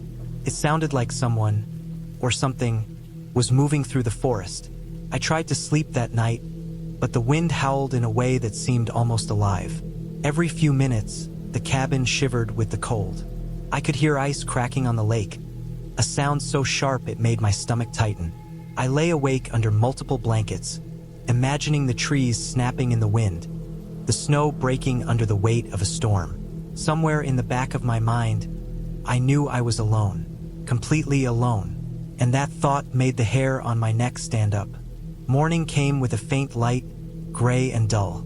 I dressed in layers, wrapped a thick scarf around my neck, and stepped outside. The world had transformed overnight. Snow lay thick on the ground, and the forest was almost unrecognizable under it. The wind had died down, leaving an eerie stillness. As I walked toward the lake, I noticed something strange. Footprints in the snow. They were human, bare footprints, not boots, leading from the tree-line toward the cabin. I froze. Whoever or whatever had made them had come very close. My heart hammered as I traced them carefully with my eyes. They disappeared near the back of the cabin. I checked every door and window again. Nothing was broken, nothing forced. No one could have gotten inside. I convinced myself it had to be a traveler or a hiker who had passed through. The forest was big, and tracks could wander close to cabins sometimes. I told myself I was being paranoid and that the tracks had been made before the snow fell completely, maybe yesterday. But something in me didn't let go of the unease. I spent the day exploring the surroundings, staying close to the cabin. The lake was frozen, but patches of thin ice revealed dark water underneath. I walked along the edge carefully, testing each step. The woods were silent, almost too silent. Normally, even in winter, you could hear small animals moving, birds calling. But today, nothing. It was as if the forest was holding its breath. By the second night, the unease had grown. The wind picked up again, sharper this time, rattling the roof. I kept checking outside, and again I saw footprints. More of them, larger now, and they led straight toward the cabin from the deeper forest. My stomach twisted as I realized they were not just random. They moved deliberately, directly toward the place I had chosen as a sanctuary. Sleep was impossible. I kept the fire going and paced the cabin, listening. There were other sounds too, subtle and almost imperceptible. Scratches against the logs, the sound of something heavy moving across snow, breathing maybe, or wind. It was impossible to tell.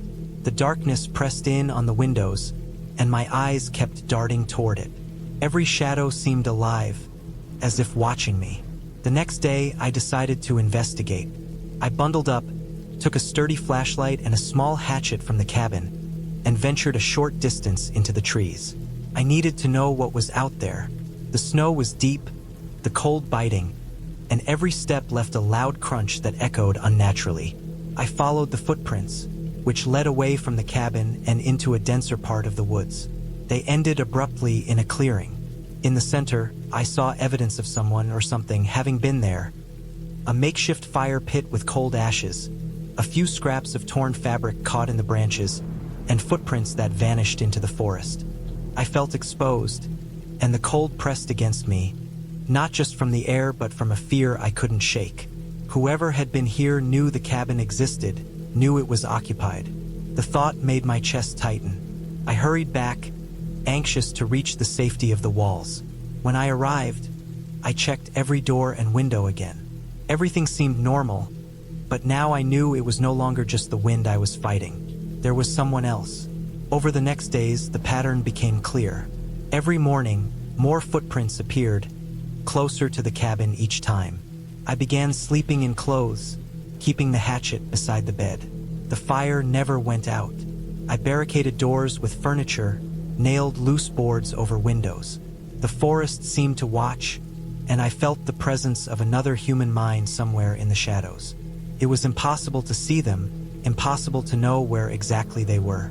But I could feel it, in the silence, in the way the snow pressed against the cabin walls like an invisible hand. One night, the wind was calm, but I woke to a sound of breathing. Slow, heavy, deliberate. My heart exploded in my chest. I grabbed the hatchet and crept toward the window. Outside, barely visible in the faint moonlight, was a figure. They were crouched near the tree lean, moving cautiously, watching the cabin. I couldn't see their face, only the outline of a human body. The figure paused, then melted back into the shadows. My hands shook. I realized this was no random trespasser. This was someone who had been watching me, learning my habits, waiting. I spent the next day fortifying the cabin even more. I cleared brush from around the clearing, cut small trees that blocked the line of sight, and piled heavy logs against doors. I created noise traps, small pieces of tin and sticks that would fall if stepped on, to alert me to movement outside. I stayed alert constantly, even during daylight. I rationed food carefully, knowing I might not be able to leave for a few days if this person decided to stay close. The days became a blur of fear and exhaustion. Every shadow, every sound triggered panic. The snow kept falling, piling up in drifts against the cabin walls. I watched from the windows constantly, looking for the figure. They never came close, never tried to enter, but the knowledge of their presence was crushing. It was a mental strain worse than the cold or hunger. My body ached from being tense, from pacing, from sleepless nights. Then, one morning, I noticed something different. The footprints had stopped. For the first time in almost a week, there were no signs of anyone approaching. I stayed cautious but allowed myself small moments of relief. I explored the area cautiously, checking the perimeter. Everything was still. The forest had reclaimed its silence.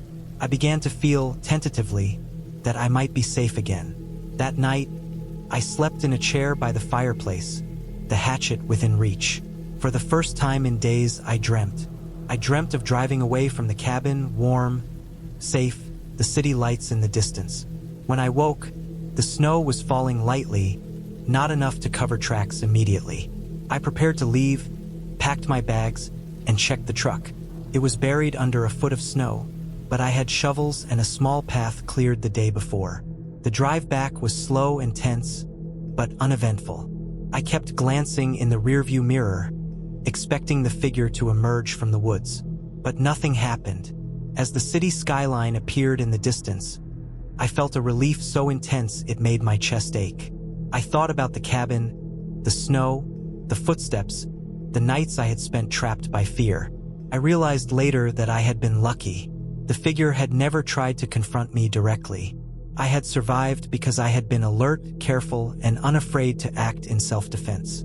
The cabin remained in the woods, quiet and empty, waiting.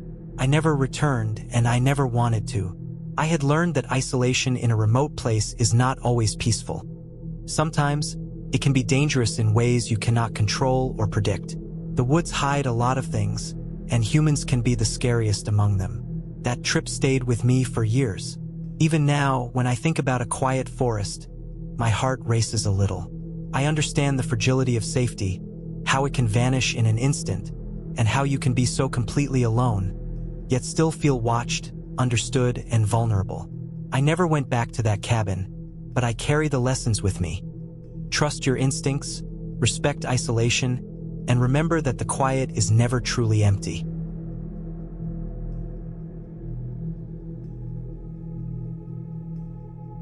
I hadn't planned to spend the night in the cabin, not like that. I had been driving for hours, winding along roads that I barely recognized, twisting through dense forests and over narrow bridges that shook under my car's weight. The day had been long, and I was exhausted, running low on gas, and the sky was a deep shade of gray that promised rain. The GPS on my phone had gone dead hours ago, and I was navigating by instinct and the occasional faded sign, trying to remember the directions I had half-read on a travel blog. The sun was setting fast, and I knew I needed a place to stop before night swallowed the forest entirely. That's when I saw it. A small, weathered cabin tucked back behind a stand of tall pines. It looked abandoned, at first, overgrown with vines and moss creeping up its sides, but there was a cleared patch in front of it and a small stack of firewood that suggested someone had been there not long ago. Desperation guided me, and I pulled the car onto the narrow dirt path leading to the cabin. The tires sank slightly into soft, damp soil, and I felt a nervous tickle in the back of my neck, like I was stepping into a place I wasn't meant to be. The cabin door was old wood, warped from years of exposure, with rusted hinges that groaned loudly when I pushed it open. Inside, the smell hit me first, a mix of damp earth, rotting wood, and something faintly metallic that I couldn't place. Dust motes floated in the fading light from the windows, and the floorboards creaked under my weight. The main room was small, with a stone fireplace at one end and a few pieces of furniture draped in tattered sheets. I kicked off my wet shoes, hoping to find some comfort for my aching feet, and set down my backpack. The cabin was cold, colder than the air outside, and I immediately noticed that the air felt thick, almost heavy, as if it was holding on to the last warmth of the day before letting it go entirely. I went to the fireplace and found a small pile of kindling. Someone had clearly left it there for a reason, and the thought of a fire made the cabin feel slightly less threatening. I managed to start it with my limited supplies, matches and a small emergency lighter, and the flames flickered to life, casting long shadows across the walls. As the fire crackled, I explored more carefully. There was a narrow hallway leading to what seemed to be a bedroom, and a tiny kitchen area with an old, grimy sink and a stove that hadn't been used in years. The windows were covered in dust and grime, but I could see the forest pressing in close, dark and endless. The silence outside was almost unbearable. It wasn't the soft quiet of a peaceful forest. It was heavy and expectant, like the trees themselves were watching. Night fell fully while I was trying to make the cabin feel like home. I arranged some blankets over the sofa, sat close to the fire, and tried to relax, but the creaking of the house, the tapping of branches against the windows, and the distant sounds of something moving in the dark woods kept me on edge. Every noise made me flinch, the wind rattling the door, a branch snapping under its own weight, the scurry of small animals outside. I couldn't shake the feeling that the cabin itself was aware of me, that every sound was amplified in my mind. I checked the locks on the door and windows repeatedly, even though I knew the old bolt was barely functional. Hours passed and sleep didn't come easily. I would doze off for a few minutes, then wake with my heart pounding from some imagined sound. At one point, I thought I heard footsteps outside, slow and deliberate, crunching over the damp leaves. I held my breath, straining my ears, telling myself it was probably an animal or the wind. But the sound didn't move away. It stopped and started again in another spot. My chest tightened, and I tried to rationalize, to tell myself that anyone else in this area would have to be miles from here. But the noise seemed close enough to reach the walls. I stayed near the fire, clutching a heavy stick I found in the corner, ready to defend myself if it was something worse. Eventually, I couldn't stay awake any longer. I wrapped myself in the blankets and lay on the couch, still fully dressed, shoes and all, listening to every sound. My mind was racing, imagining all the ways this night could go wrong. I tried to convince myself of logical explanations. The wind, a deer, someone hunting, but the fear didn't lift. Sleep finally took me, shallow and fitful, punctuated by moments where I would jolt awake to the creak of the floorboards. I woke hours later to the smell of smoke and the low, crackling fire. I felt disoriented, my muscles stiff from sleeping on the sofa. As I sat up, I realized something that made my blood run cold. The door to the cabin was slightly ajar, even though I was sure I had closed and bolted it. My stomach dropped. I had been careful, meticulous even. Whoever had been outside, I thought, could still be here. My first instinct was to grab the stick and check, but I stopped myself, telling myself to think. Panic wouldn't help. I moved slowly to the door, checking the shadows in the corners. Outside, the forest looked calm, the trees swaying gently in the breeze, but I could see footprints in the soft dirt leading toward the cabin. There were at least 2 sets, large and deep. Someone had been here while I slept. Fear made my movements precise. I checked the windows and saw no one hiding in the shadows. I realized I had to leave before they returned. My car was a short walk down the path, but I couldn't risk being seen. I gathered my backpack, making as little noise as possible, and peered outside. The footprints led both toward the cabin and away from it. I assumed the intruders had come and gone, but the thought of being followed sent chills down my spine. I waited for a few tense minutes, then ran to the car, glancing back at the cabin and the dark forest beyond. The night seemed alive with unseen eyes, and every crack of a branch or rustle of leaves made me flinch. Once in the car, I locked the doors and started the engine. The headlights cut through the darkness, illuminating the path ahead in sharp white light. I drove slowly at first, still nervous, scanning the trees for movement. Every shadow looked like a figure, every distant sound like pursuit. My hands were shaking, and I realized I hadn't even eaten or drunk anything in hours. The roads were worse than I remembered, twisting and turning through the forest, but I kept going, driven by the urgent need to put distance between me and that cabin. At some point, I reached a wider road, one that seemed more traveled, and I breathed a small sigh of relief. I could see signs of civilization again, faint lights in the distance, a few scattered houses. I stopped at the first gas station I found, bought some food and water, and called the local authorities. I reported the cabin, the footprints, and the feeling that someone had been watching me. The officer I spoke with was polite but skeptical, noting that abandoned cabins in the forest were common and that hikers sometimes imagined intruders. I insisted on filing a report, giving the directions as best I could, even though I knew it would be difficult for anyone to locate it without a GPS signal. I spent the night at a small motel, unable to sleep properly, haunted by every detail of the cabin. I kept thinking about the footprints, the slightly open door, the way the forest had seemed to hold its breath around me. By morning, I felt exhausted, but alive. I knew I had survived a situation that could have been much worse. The fear didn't vanish, but I felt a certain clarity in it. The awareness of how fragile safety can be in a place where the world outside the roads and signs is indifferent and dangerous. I made a vow not to return to that area alone and to always be prepared with backup plans and fully charged equipment when venturing into remote areas. Weeks later, I returned once, during the day, with a friend who knew the area better. We found the cabin, just as I remembered, but now it was empty and quiet. The footprints were gone, washed away by rain, and the door was closed. It looked harmless in the daylight, almost quaint, but I remembered the terror of that night. The weight of uncertainty, the awareness that someone had been there and I had been completely exposed. We left quickly, deciding it wasn't worth staying. The experience left a lasting impression on me. I now carry a keen sense of caution whenever I enter isolated areas, always aware of my surroundings, and I learned to respect the unpredictability of remote places.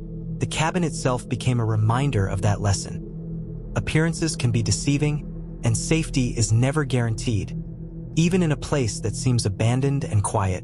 That night, I survived, but I also carried a deep, sobering understanding of how quickly things can turn dangerous, and how vigilance and preparation are not optional in places like that.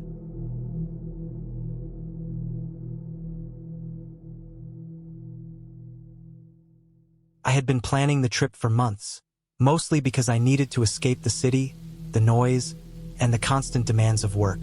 I wanted silence. I wanted the kind of isolation that forced me to slow down, to breathe, to feel like a human being again instead of a machine. The cabin was tucked deep in the northern woods, far from any town or road, and I thought the distance would be perfect. The drive there had been long, more than 8 hours over winding highways, dirt roads, and stretches of forest that seemed endless. My car rattled over stones and uneven paths, and by the time I reached the final turnoff, I felt exhausted, my eyes sore from staring through the windshield for hours. The cabin looked smaller than it had online, but solid. It was made of thick, dark wood, with a steep roof that looked like it could shrug off any winter storm.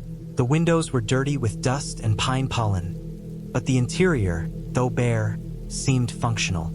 A fireplace dominated one corner, with a stack of kindling beside it. A small kitchen area had a sink, a couple of cupboards, and an old gas stove that seemed like it hadn't been used in a long time. There were 2 bedrooms, both with single beds, and a bathroom with a functional toilet and shower. Nothing fancy, nothing modern, but perfect for what I needed. I spent the first few hours unpacking, moving my supplies around, and just looking out the windows. The forest pressed against the cabin on all sides. Tall pines, maples, and oaks stretched in every direction, and I could barely make out the path I had driven in on. The only sounds were the wind in the branches and the distant call of birds, though they were quiet. It was unsettling in a way that I liked at first, the kind of deep, surrounding silence that made me feel alive and small at the same time. That first night, I built a fire in the fireplace. The wood smoked a little, and the cabin filled with the smell of burning pine. I sat on the edge of the bed, watching the flames dance and thinking about how far I was from anyone. The sense of isolation was thrilling, but there was also something in it that made the hair on my arms stand up. Not fear exactly, but awareness. My senses were sharper. Every snap of a branch outside, every rustle in the underbrush seemed louder than it should have been. I chalked it up to being out of my usual environment. I slept fitfully. The cabin creaked in the wind, and at times, I thought I heard sounds that didn't make sense. Footsteps, maybe, or the dragging of something heavy outside. In the morning, I convinced myself that it was just my mind adjusting to being alone, that there was nothing out there. The next day, I decided to explore. The cabin had a small shed nearby that looked like it had been used for storage, and behind it, the forest opened to a small clearing with a stream cutting through. The stream was shallow, but it had clear water and smooth stones, and I spent hours just walking along it, looking for fish and skipping rocks. The isolation was deeper than I realized. I didn't see any other humans. I didn't even see much wildlife besides a few squirrels and birds. It was almost like the forest had swallowed everything else up. As night approached, I started noticing subtle things.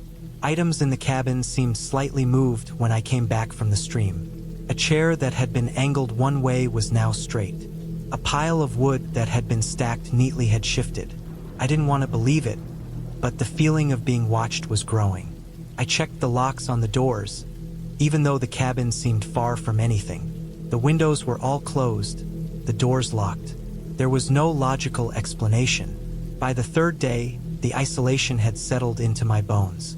I started sleeping in shorter stretches, waking several times in the night to the sounds outside. The wind sounded different in the trees at night, almost like footsteps shifting through the brush. I told myself it was animals, deer or raccoons moving around, but something about it didn't feel right. I started keeping a large knife by the bed. It wasn't that I thought I would need it, really, but having it there made me feel safer. On the fourth day, I noticed something that set off a wave of unease. While chopping kindling outside, I saw footprints in the soft earth near the cabin. They weren't animal tracks. They were boots, human-sized boots.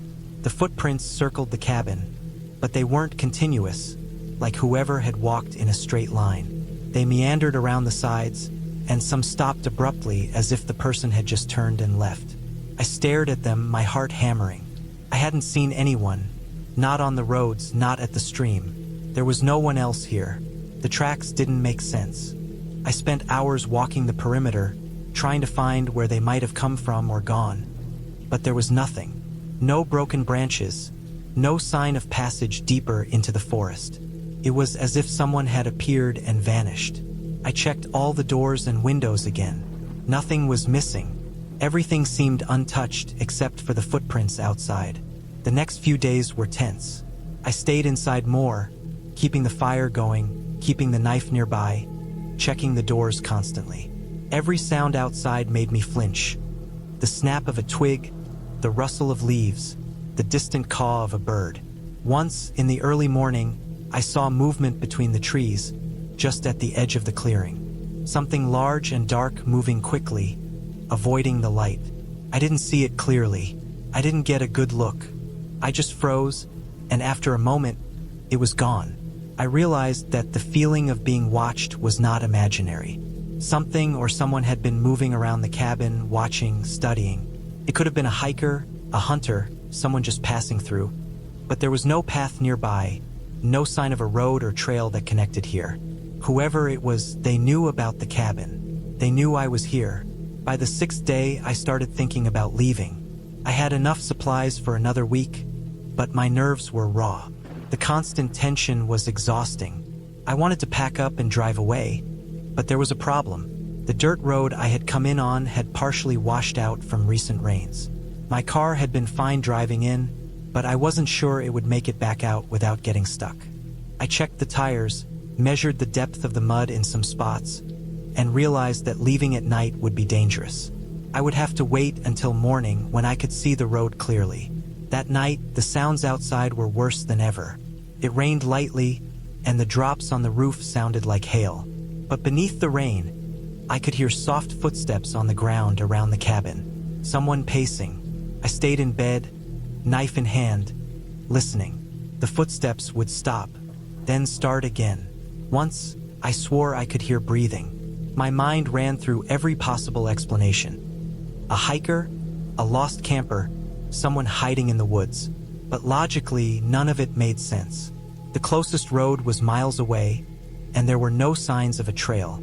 Whoever it was, they knew what they were doing. In the early hours, I woke to a sudden noise, the sound of the back door being tested. Not broken, not forced, just touched. Whoever was out there was trying doors, checking to see if they were locked. My pulse spiked. I stayed still, waiting. I could hear the rain dripping off the roof, the soft scraping of shoes on wood. I gripped the knife so hard my knuckles whitened. Then came silence. Absolute silence. It lasted for a long minute. I wanted to breathe but didn't dare. Finally, the footsteps returned, retreating this time. I waited until dawn, shivering from adrenaline, fear, and cold, to even glance outside. Nothing. No footprints. No sign of passage. Just the rain-soaked ground and the surrounding forest. By morning, I decided I couldn't stay another night. I packed quickly, triple-checking the locks, securing everything. I left the cabin as intact as I could. I drove slowly on the dirt road, carefully navigating the wet patches, mud, and small gullies. The tension never left me.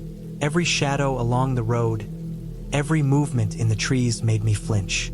Eventually, I reached a paved road. The relief was immediate, overwhelming. I stopped at a small gas station, bought coffee and a map, and called a friend, letting them know I was okay. I drove straight home, exhausted, tense, and grateful to be back in civilization. Weeks later, I thought I had processed it, that the fear was behind me. But then I saw a news report about a fugitive who had been hiding in the woods for months. He had avoided police patrols, surviving on stolen supplies, and had been known to approach cabins at night, observing without entering, moving silently. They never caught him, but authorities warned hikers and cabin owners to remain vigilant. I realized then that the footsteps, the movement in the trees, the person at my door, they hadn't been imaginary. I had been lucky. That cabin had been a trap, a perfect hideout for someone who knew the land better than I ever would. And I had been right in the middle of it. I never returned to the woods after that. I sold the cabin rental, refusing to stay in any isolated place again. I still think about those nights, about the silence and the footsteps, and about how close I came to something I couldn't have controlled or reasoned with. I learned that isolation can be dangerous, not because of nature itself, but because of the people who use it to hide from the world. I carry the memory with me, not as a ghost story, not as a myth, but as a clear, concrete reminder. Solitude is only safe when the world is predictable, and some things in the woods are anything but predictable.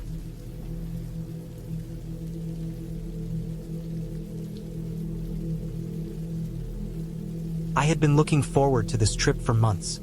A week in a cabin deep in the woods far from the city and the noise and the constant hum of modern life. The plan was simple. Drive up to the cabin, leave my phone behind in case it got reception, bring enough food and supplies to last the week, and spend my days hiking and reading and just being alone with my thoughts. I liked being alone. I always had, but I had no idea how alone I was about to become.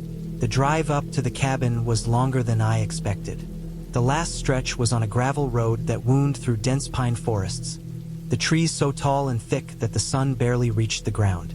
I could hear the crunch of gravel under my tires and nothing else. No cars passed me, no animals crossed the road in front of me, not even birds.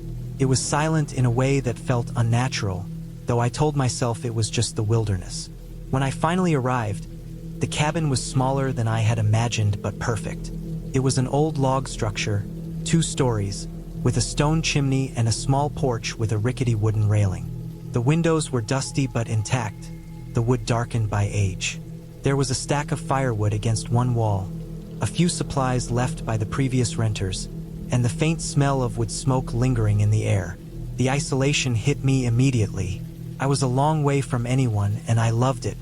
I unpacked slowly, placing my things neatly in the corners of the cabin. I filled the kettle and lit the stove, letting the fire crackle and warm the room. Outside, the wind moved through the trees, whispering in a way that made me shiver even though I was safe inside. I told myself it was just the wind. The first night passed without incident. I slept lightly, listening to the occasional groan of the cabin settling or the distant sound of branches snapping in the forest. In the morning, I went for a hike. The forest was dense, almost suffocating in its quiet.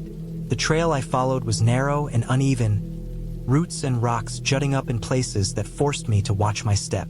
Every now and then, I would hear a rustle in the undergrowth, a snap of a branch, and my heart would jump, but I always told myself it was a deer or some other animal. Nothing could possibly be dangerous, I thought. The second day was uneventful. I spent most of it gathering firewood and exploring the area immediately around the cabin. There was a small stream nearby, shallow and clear, the water running over smooth stones. I washed my face and hands in it, feeling the cold water wake me up. I noticed tracks in the mud along the bank. Animal tracks, I assumed at first, though some looked bigger than any deer or bear I had seen. I shrugged it off and went back to stacking wood. That night, the wind picked up. It was stronger than before, rattling the windows and making the old wood of the cabin creak and groan. I sat close to the fire, reading a book and trying to ignore the uneasy feeling growing in my chest. It felt like something was out there, just beyond the edges of the firelight, watching. But when I looked out the windows, there was nothing, just the dark forest, endless and silent. On the third day, I decided to hike further. I packed water, some food, and a small first aid kit, and I left the cabin early, the sun just starting to climb. The trail led me deeper into the forest than I had been before, and I started to notice things that unsettled me. The forest seemed too quiet. The usual sounds of birds and insects were absent, replaced by a heavy, oppressive silence. The trees grew closer together, blocking out more light, and the air felt thicker, harder to breathe. I came across more tracks, large, deep, and uneven, like someone had been walking through the forest recently. I froze when I realized the tracks were not animal tracks, they were human. My stomach turned. I knew I was alone, or at least I had thought I was. The tracks were fresh, and they led in the same direction I was heading. I debated turning back, but my pride and curiosity pushed me forward. I followed the tracks cautiously, trying to stay alert, my heart hammering in my chest. The forest seemed to close in around me, branches brushing against my face, roots snagging my boots. Every sound made me jump. A bird taking off, a squirrel scampering, the snap of a branch in the distance. I told myself it was nothing, but the feeling of being watched refused to leave me.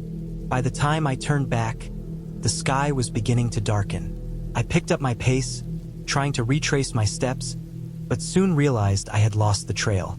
The forest all looked the same. Trees stretching endlessly, shadows growing longer, the light fading. Panic started to set in. I could hear my own breathing, rapid and shallow, and my footsteps on the forest floor. Every rustle in the underbrush made me spin around, expecting someone, or something, to be there. Hours passed, though it felt like minutes, and I still could not find my way back. The temperature dropped quickly, and I realized I had no flashlight, only the fading light of the sun through the trees. My hands were numb, my legs burning from overexertion. I tried to stay calm, telling myself to slow down, to think clearly. I remembered the stream near the cabin and decided to try and find it, thinking that water might lead me back. I stumbled through the forest, following the sound of running water. When I finally reached the stream, I felt a small surge of relief. I knew the cabin was not far from it. I started to follow the stream, keeping it on my left, hoping it would lead me back. But as the light faded completely, I began to realize something terrifying. The forest looked completely different in the dark. Every tree seemed larger, every shadow more threatening. The tracks were gone. Whoever or whatever had been here before had vanished. I finally saw a dim outline of the cabin in the distance. Relief flooded me. I ran toward it, my legs nearly giving out, and as I reached the porch, I collapsed, gasping for air. I checked the door. It was locked, just as I had left it. Inside, the fire was out, but the cabin was otherwise untouched. I lit the stove and fire again, the familiar warmth grounding me. I was safe, at least for now, but that night, sleep was impossible. Every creak, every groan of the cabin made me jump. I lay awake, listening. I could hear something moving outside. It wasn't the wind. It was heavier, deliberate, slow. I held my breath, straining to hear. Whatever it was, it stayed out there, circling, waiting. I tried to calm myself, telling myself I was imagining it, that no one could have followed me, but the tracks earlier in the forest haunted me. The next morning, I was determined to leave. I packed quickly, not trusting myself to stay another night. I checked my supplies, grabbed my things, and stepped outside. The forest was quiet again, deceptively so. I started back down the gravel road toward the main road, the feeling of being watched never leaving. Every crack of a branch, every rustle of leaves made me tense, ready to run. Hours passed, but I kept moving, refusing to stop. Finally, I reached the main road. A car passed and I waved frantically. Relief washed over me as I saw the driver slow down and pull over. I told them my situation. Lost in the forest, scared, alone, and they called the local authorities to check on the cabin. Turned out that no one had been there recently. The tracks I saw were old, worn down by rain and weather, misleading in the fading light. I had been terrified, convinced someone had followed me, but in reality, I had been alone all along. The realization was strange, almost anticlimactic, but also comforting. I hadn't been in danger from anyone but my own mind. When I finally returned to the city, the experience stayed with me. The cabin, the forest, the feeling of being watched. it haunted my thoughts for weeks. But it also taught me something important. Fear is real, even when the danger isn't. Being alone, truly alone, can make your mind invent threats that aren't there. And sometimes the scariest moments are the ones that are real and human, not supernatural. I never returned to that cabin, and I never intend to, but I kept the memory of it, the intense, suffocating silence, the isolation, and the panic. I kept it as a reminder that the wilderness is not forgiving, that being unprepared can be dangerous, and that fear can be a very real thing, even when nothing is truly there.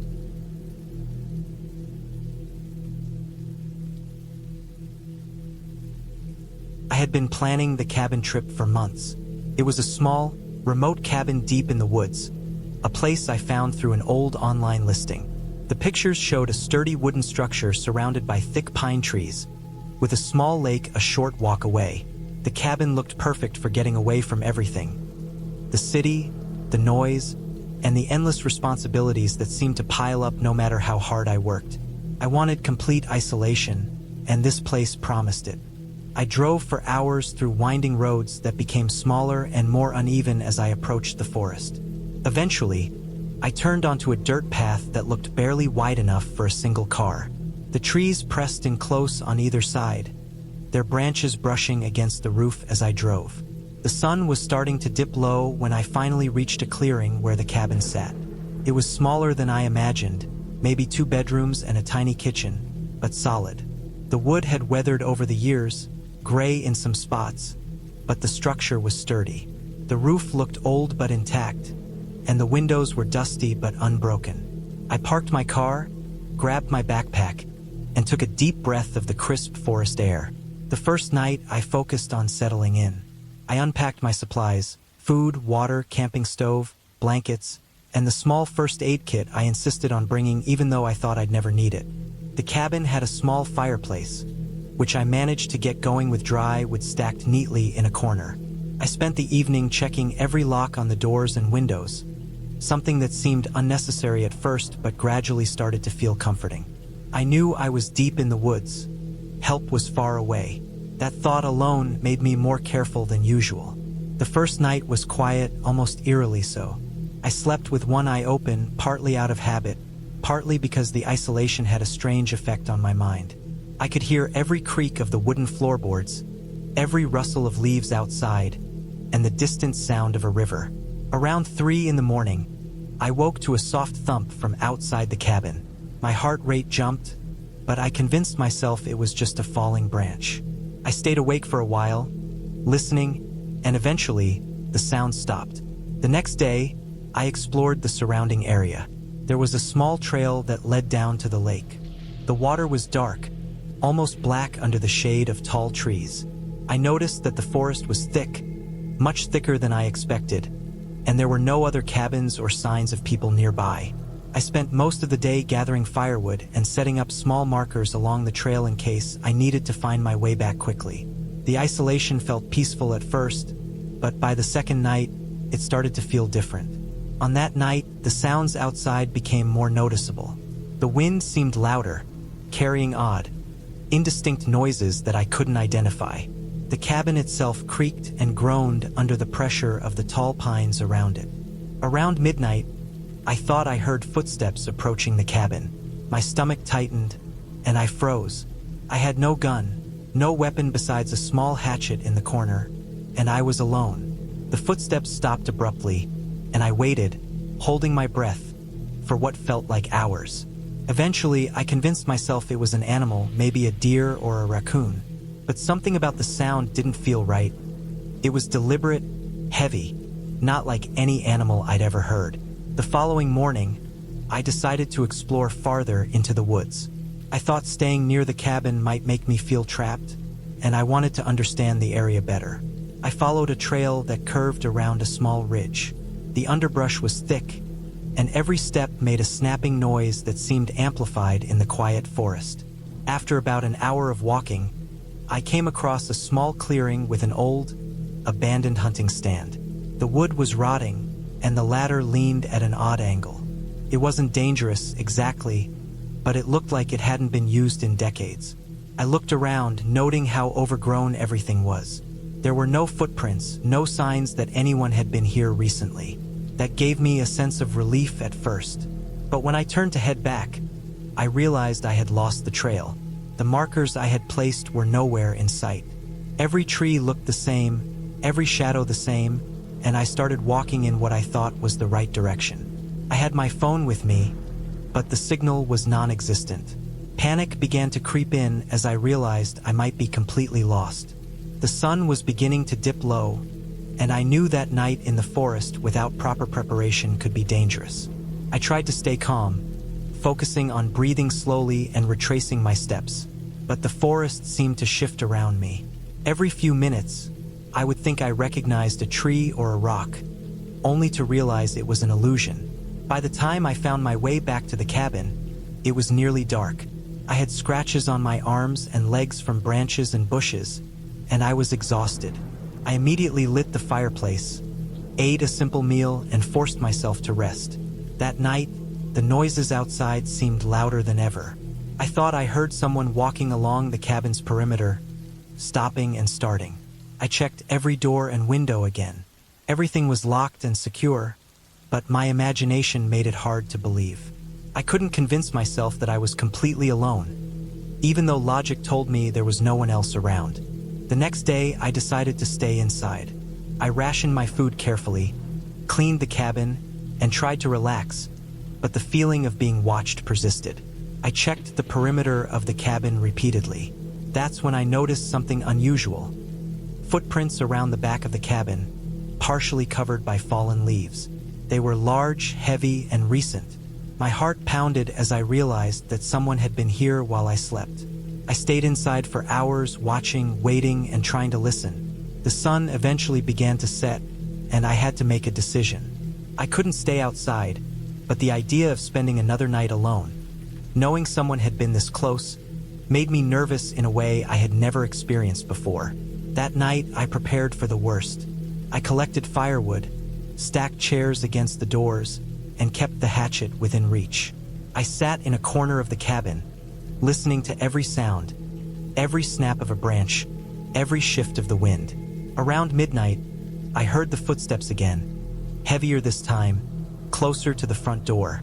I held my breath, trying not to make a sound. The steps circled the cabin slowly, deliberately. I was frozen, unable to move, imagining every worst-case scenario. Hours passed. I don't know exactly how long, but eventually, the sound stopped. I didn't sleep that night. When dawn broke, I cautiously stepped outside. The footprints were gone. The leaves had shifted slightly, but there was no one there. My first thought was that it had been an animal, maybe a large one, but nothing I had seen matched those prints. Over the next few days, I stayed alert, never leaving the cabin for long. I noticed that food had been moved slightly in the pantry, though it could have been the wind or settling of the building. Still, the sense of being watched never left me.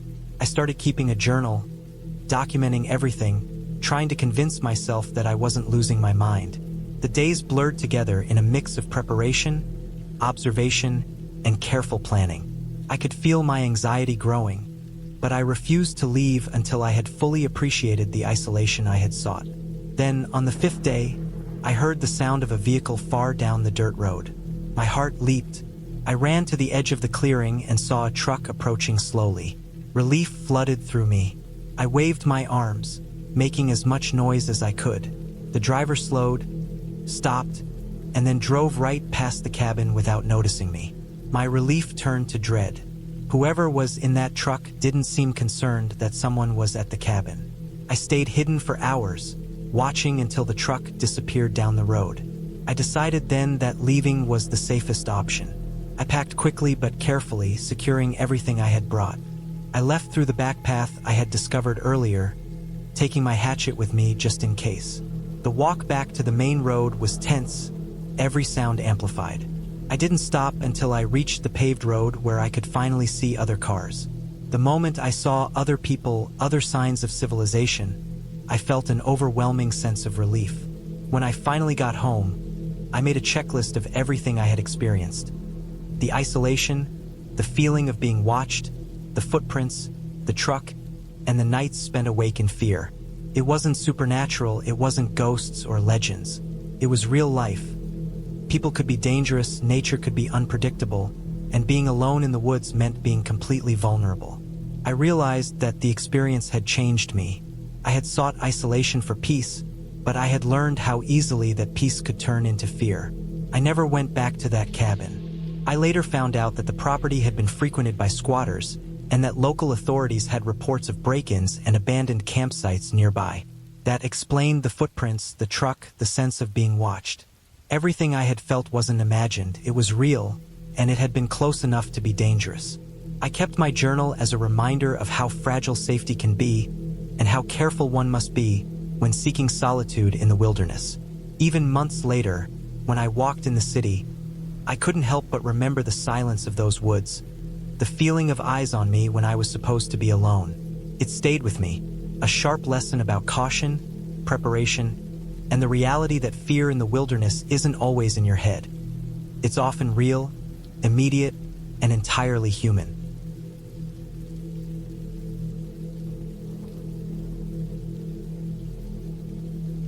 I had been planning this cabin trip for months. I had spent weeks searching for a secluded spot in the northern forest, far away from any towns, roads, or neighbors. I needed time alone, a break from work, from people, from everything. My life had become so mechanical: wake up, commute, work, sleep, repeat. I thought the forest would clear my mind, let me breathe, and reset. I didn't expect it would make me question everything I thought I knew about safety. The drive was long. I left my car at the end of a barely maintained dirt road, where it ended at a small clearing.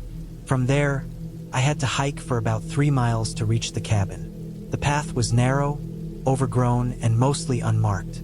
I carried a backpack with the essentials: a small camping stove, food for a week, water, batteries, a first aid kit, a flashlight, an axe, and my sleeping bag.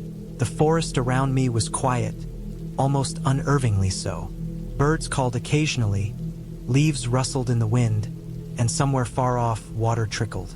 The quiet felt heavy, almost like it was pressing down on me. The cabin itself was smaller than I expected, built from rough-hewn logs. It was sturdy, with a tin roof and a stone chimney. Inside, it smelled of old wood and dust.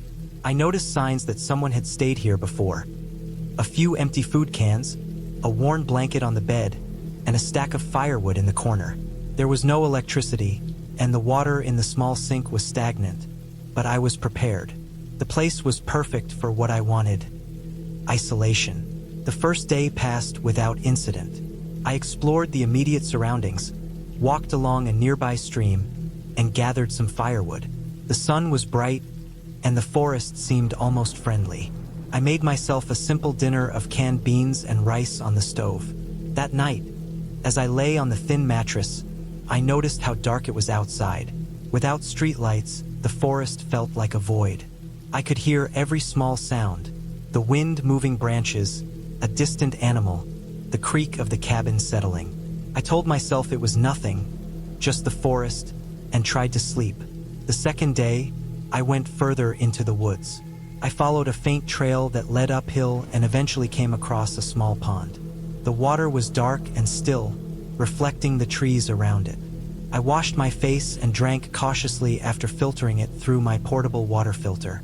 On the hike back, I realized how easy it would be to get lost. Every tree looked the same, and the trails twisted and disappeared. I marked my path with small rocks and pieces of bark, thinking I was being careful. I didn't realize how little that would help when things started to go wrong. That night, around 2 a.m., I woke to a noise outside the cabin. It was faint at first, a scratching sound against the wooden walls. My heart started beating faster. I reached for my flashlight and shined it around the room.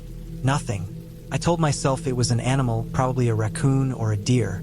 The scratching stopped, and I tried to sleep again, but the sound came back, louder this time, followed by a soft thump. Someone or something was out there. I stayed still, listening. The sound of footsteps, or maybe something dragging along the ground, moved around the cabin. I grabbed the axe from beside the bed and edged toward the door. Peering through the small window, I could barely see in the darkness. The moon was low, barely lighting the forest floor. I saw a shadow move, but I couldn't tell what it was. I debated calling for help, but I didn't have any cell service. I realized, with a sinking feeling, that if someone was out there, I was completely alone. The next morning, I explored around the cabin, trying to convince myself it had been an animal. The forest looked normal in daylight, and there were no signs of human presence. Still, something felt wrong. I found a set of footprints around the perimeter of the cabin, heavy boots that weren't mine. They circled the cabin once and disappeared into the trees. My stomach sank. Whoever it was, they had been out there while I was sleeping. I spent the day boarding up windows and doors as best I could. I stacked logs against the door, jammed a chair under the handle, and tried to make the cabin feel secure. I also set up a makeshift alarm using cans tied with string outside the main door. Every noise became magnified. Every rustle, every distant crack of a branch made me jump. I realized how unprepared I was for being truly alone and vulnerable. That night, the noises returned, louder and closer. The scratching turned into deliberate tapping against the walls. My nerves were raw. I stayed awake for hours, flashlight in hand, listening to every sound. At one point, I thought I heard breathing outside the door. My pulse was pounding so hard I was sure it would give away my presence. I tried to stay calm, reminding myself it could still be an animal. But deep down, I knew it wasn't. There was something human moving around, testing me, watching me. Over the next few days, I barely slept. I rationed food carefully, drank only filtered water, and kept the axe close. Every day, I went out to gather firewood and check the surroundings, always alert, always looking for any sign of who or what was out there. I began to notice things changing. Small objects inside the cabin were moved slightly, footprints appearing closer to the windows, the firewood I had stacked rearranged. Whoever it was, they were patient and methodical. They weren't trying to scare me with brute force, they were testing me, learning me. I started making plans to leave, but the isolation of the forest made it impossible to leave during the night. I couldn't be sure if the person outside was waiting to see me move. I considered hiking back to my car in the middle of the night, but I didn't know the trails well enough, and without a flashlight that worked, I could get lost or injured. Every decision was a risk, and I began to feel the crushing weight of fear pressing in. By the 5th day, I realized I couldn't wait. I had to leave. I packed a small bag with essentials, water, food, the axe, and some clothes. I made a plan to hike back at dawn when visibility would be better. I stayed up the entire night, too tense to sleep. The noises outside didn't stop, and at one point, I saw a shadow pass quickly in the dim light of the moon. I gripped my axe tightly, ready to defend myself if needed. When the first light of dawn broke through the trees, I made my move. I slipped quietly out the back of the cabin, trying to stay in the shadows, and headed toward the trail. My legs shook with adrenaline and fear. I could hear footsteps behind me, but I didn't dare look. I just kept moving, fast but careful, through the underbrush, over roots and rocks, following the faint trail I had marked earlier. Hours passed. The forest seemed endless. I stumbled and fell several times, scraping my hands and knees, but I didn't stop. Every sound made me jump. Every movement in the trees felt like it could be them following me. My chest burned, my legs ached, but I couldn't afford to rest. I had to keep going. Eventually, after what felt like an eternity, I saw the clearing where I had left my car. Relief washed over me, but I didn't slow down until I was inside, doors locked, engine running. I looked back at the trees, at the cabin I had stayed in, and realized how close I had come to something terrible. Whoever had been out there had been patient, cautious, and possibly dangerous. I didn't want to know their intentions. I just wanted to leave. The drive back was tense. Every noise of the car, every shadow on the road, made me jump. When I finally reached the main highway, I allowed myself to relax slightly, though the memory of those nights in the cabin stayed with me. I reported the footprints and disturbances to the local ranger station, and they confirmed that there had been reports of trespassers in the area, but nothing specific. They couldn't do much without evidence. In the weeks after returning, I replayed the experience in my mind constantly. I checked the locks on my doors at home. I started carrying pepper spray when I went outside, and I realized how fragile the sense of safety really is. I had gone to the cabin to find solitude and peace, but instead, I had found fear, the kind of fear that stays with you long after the immediate danger is gone.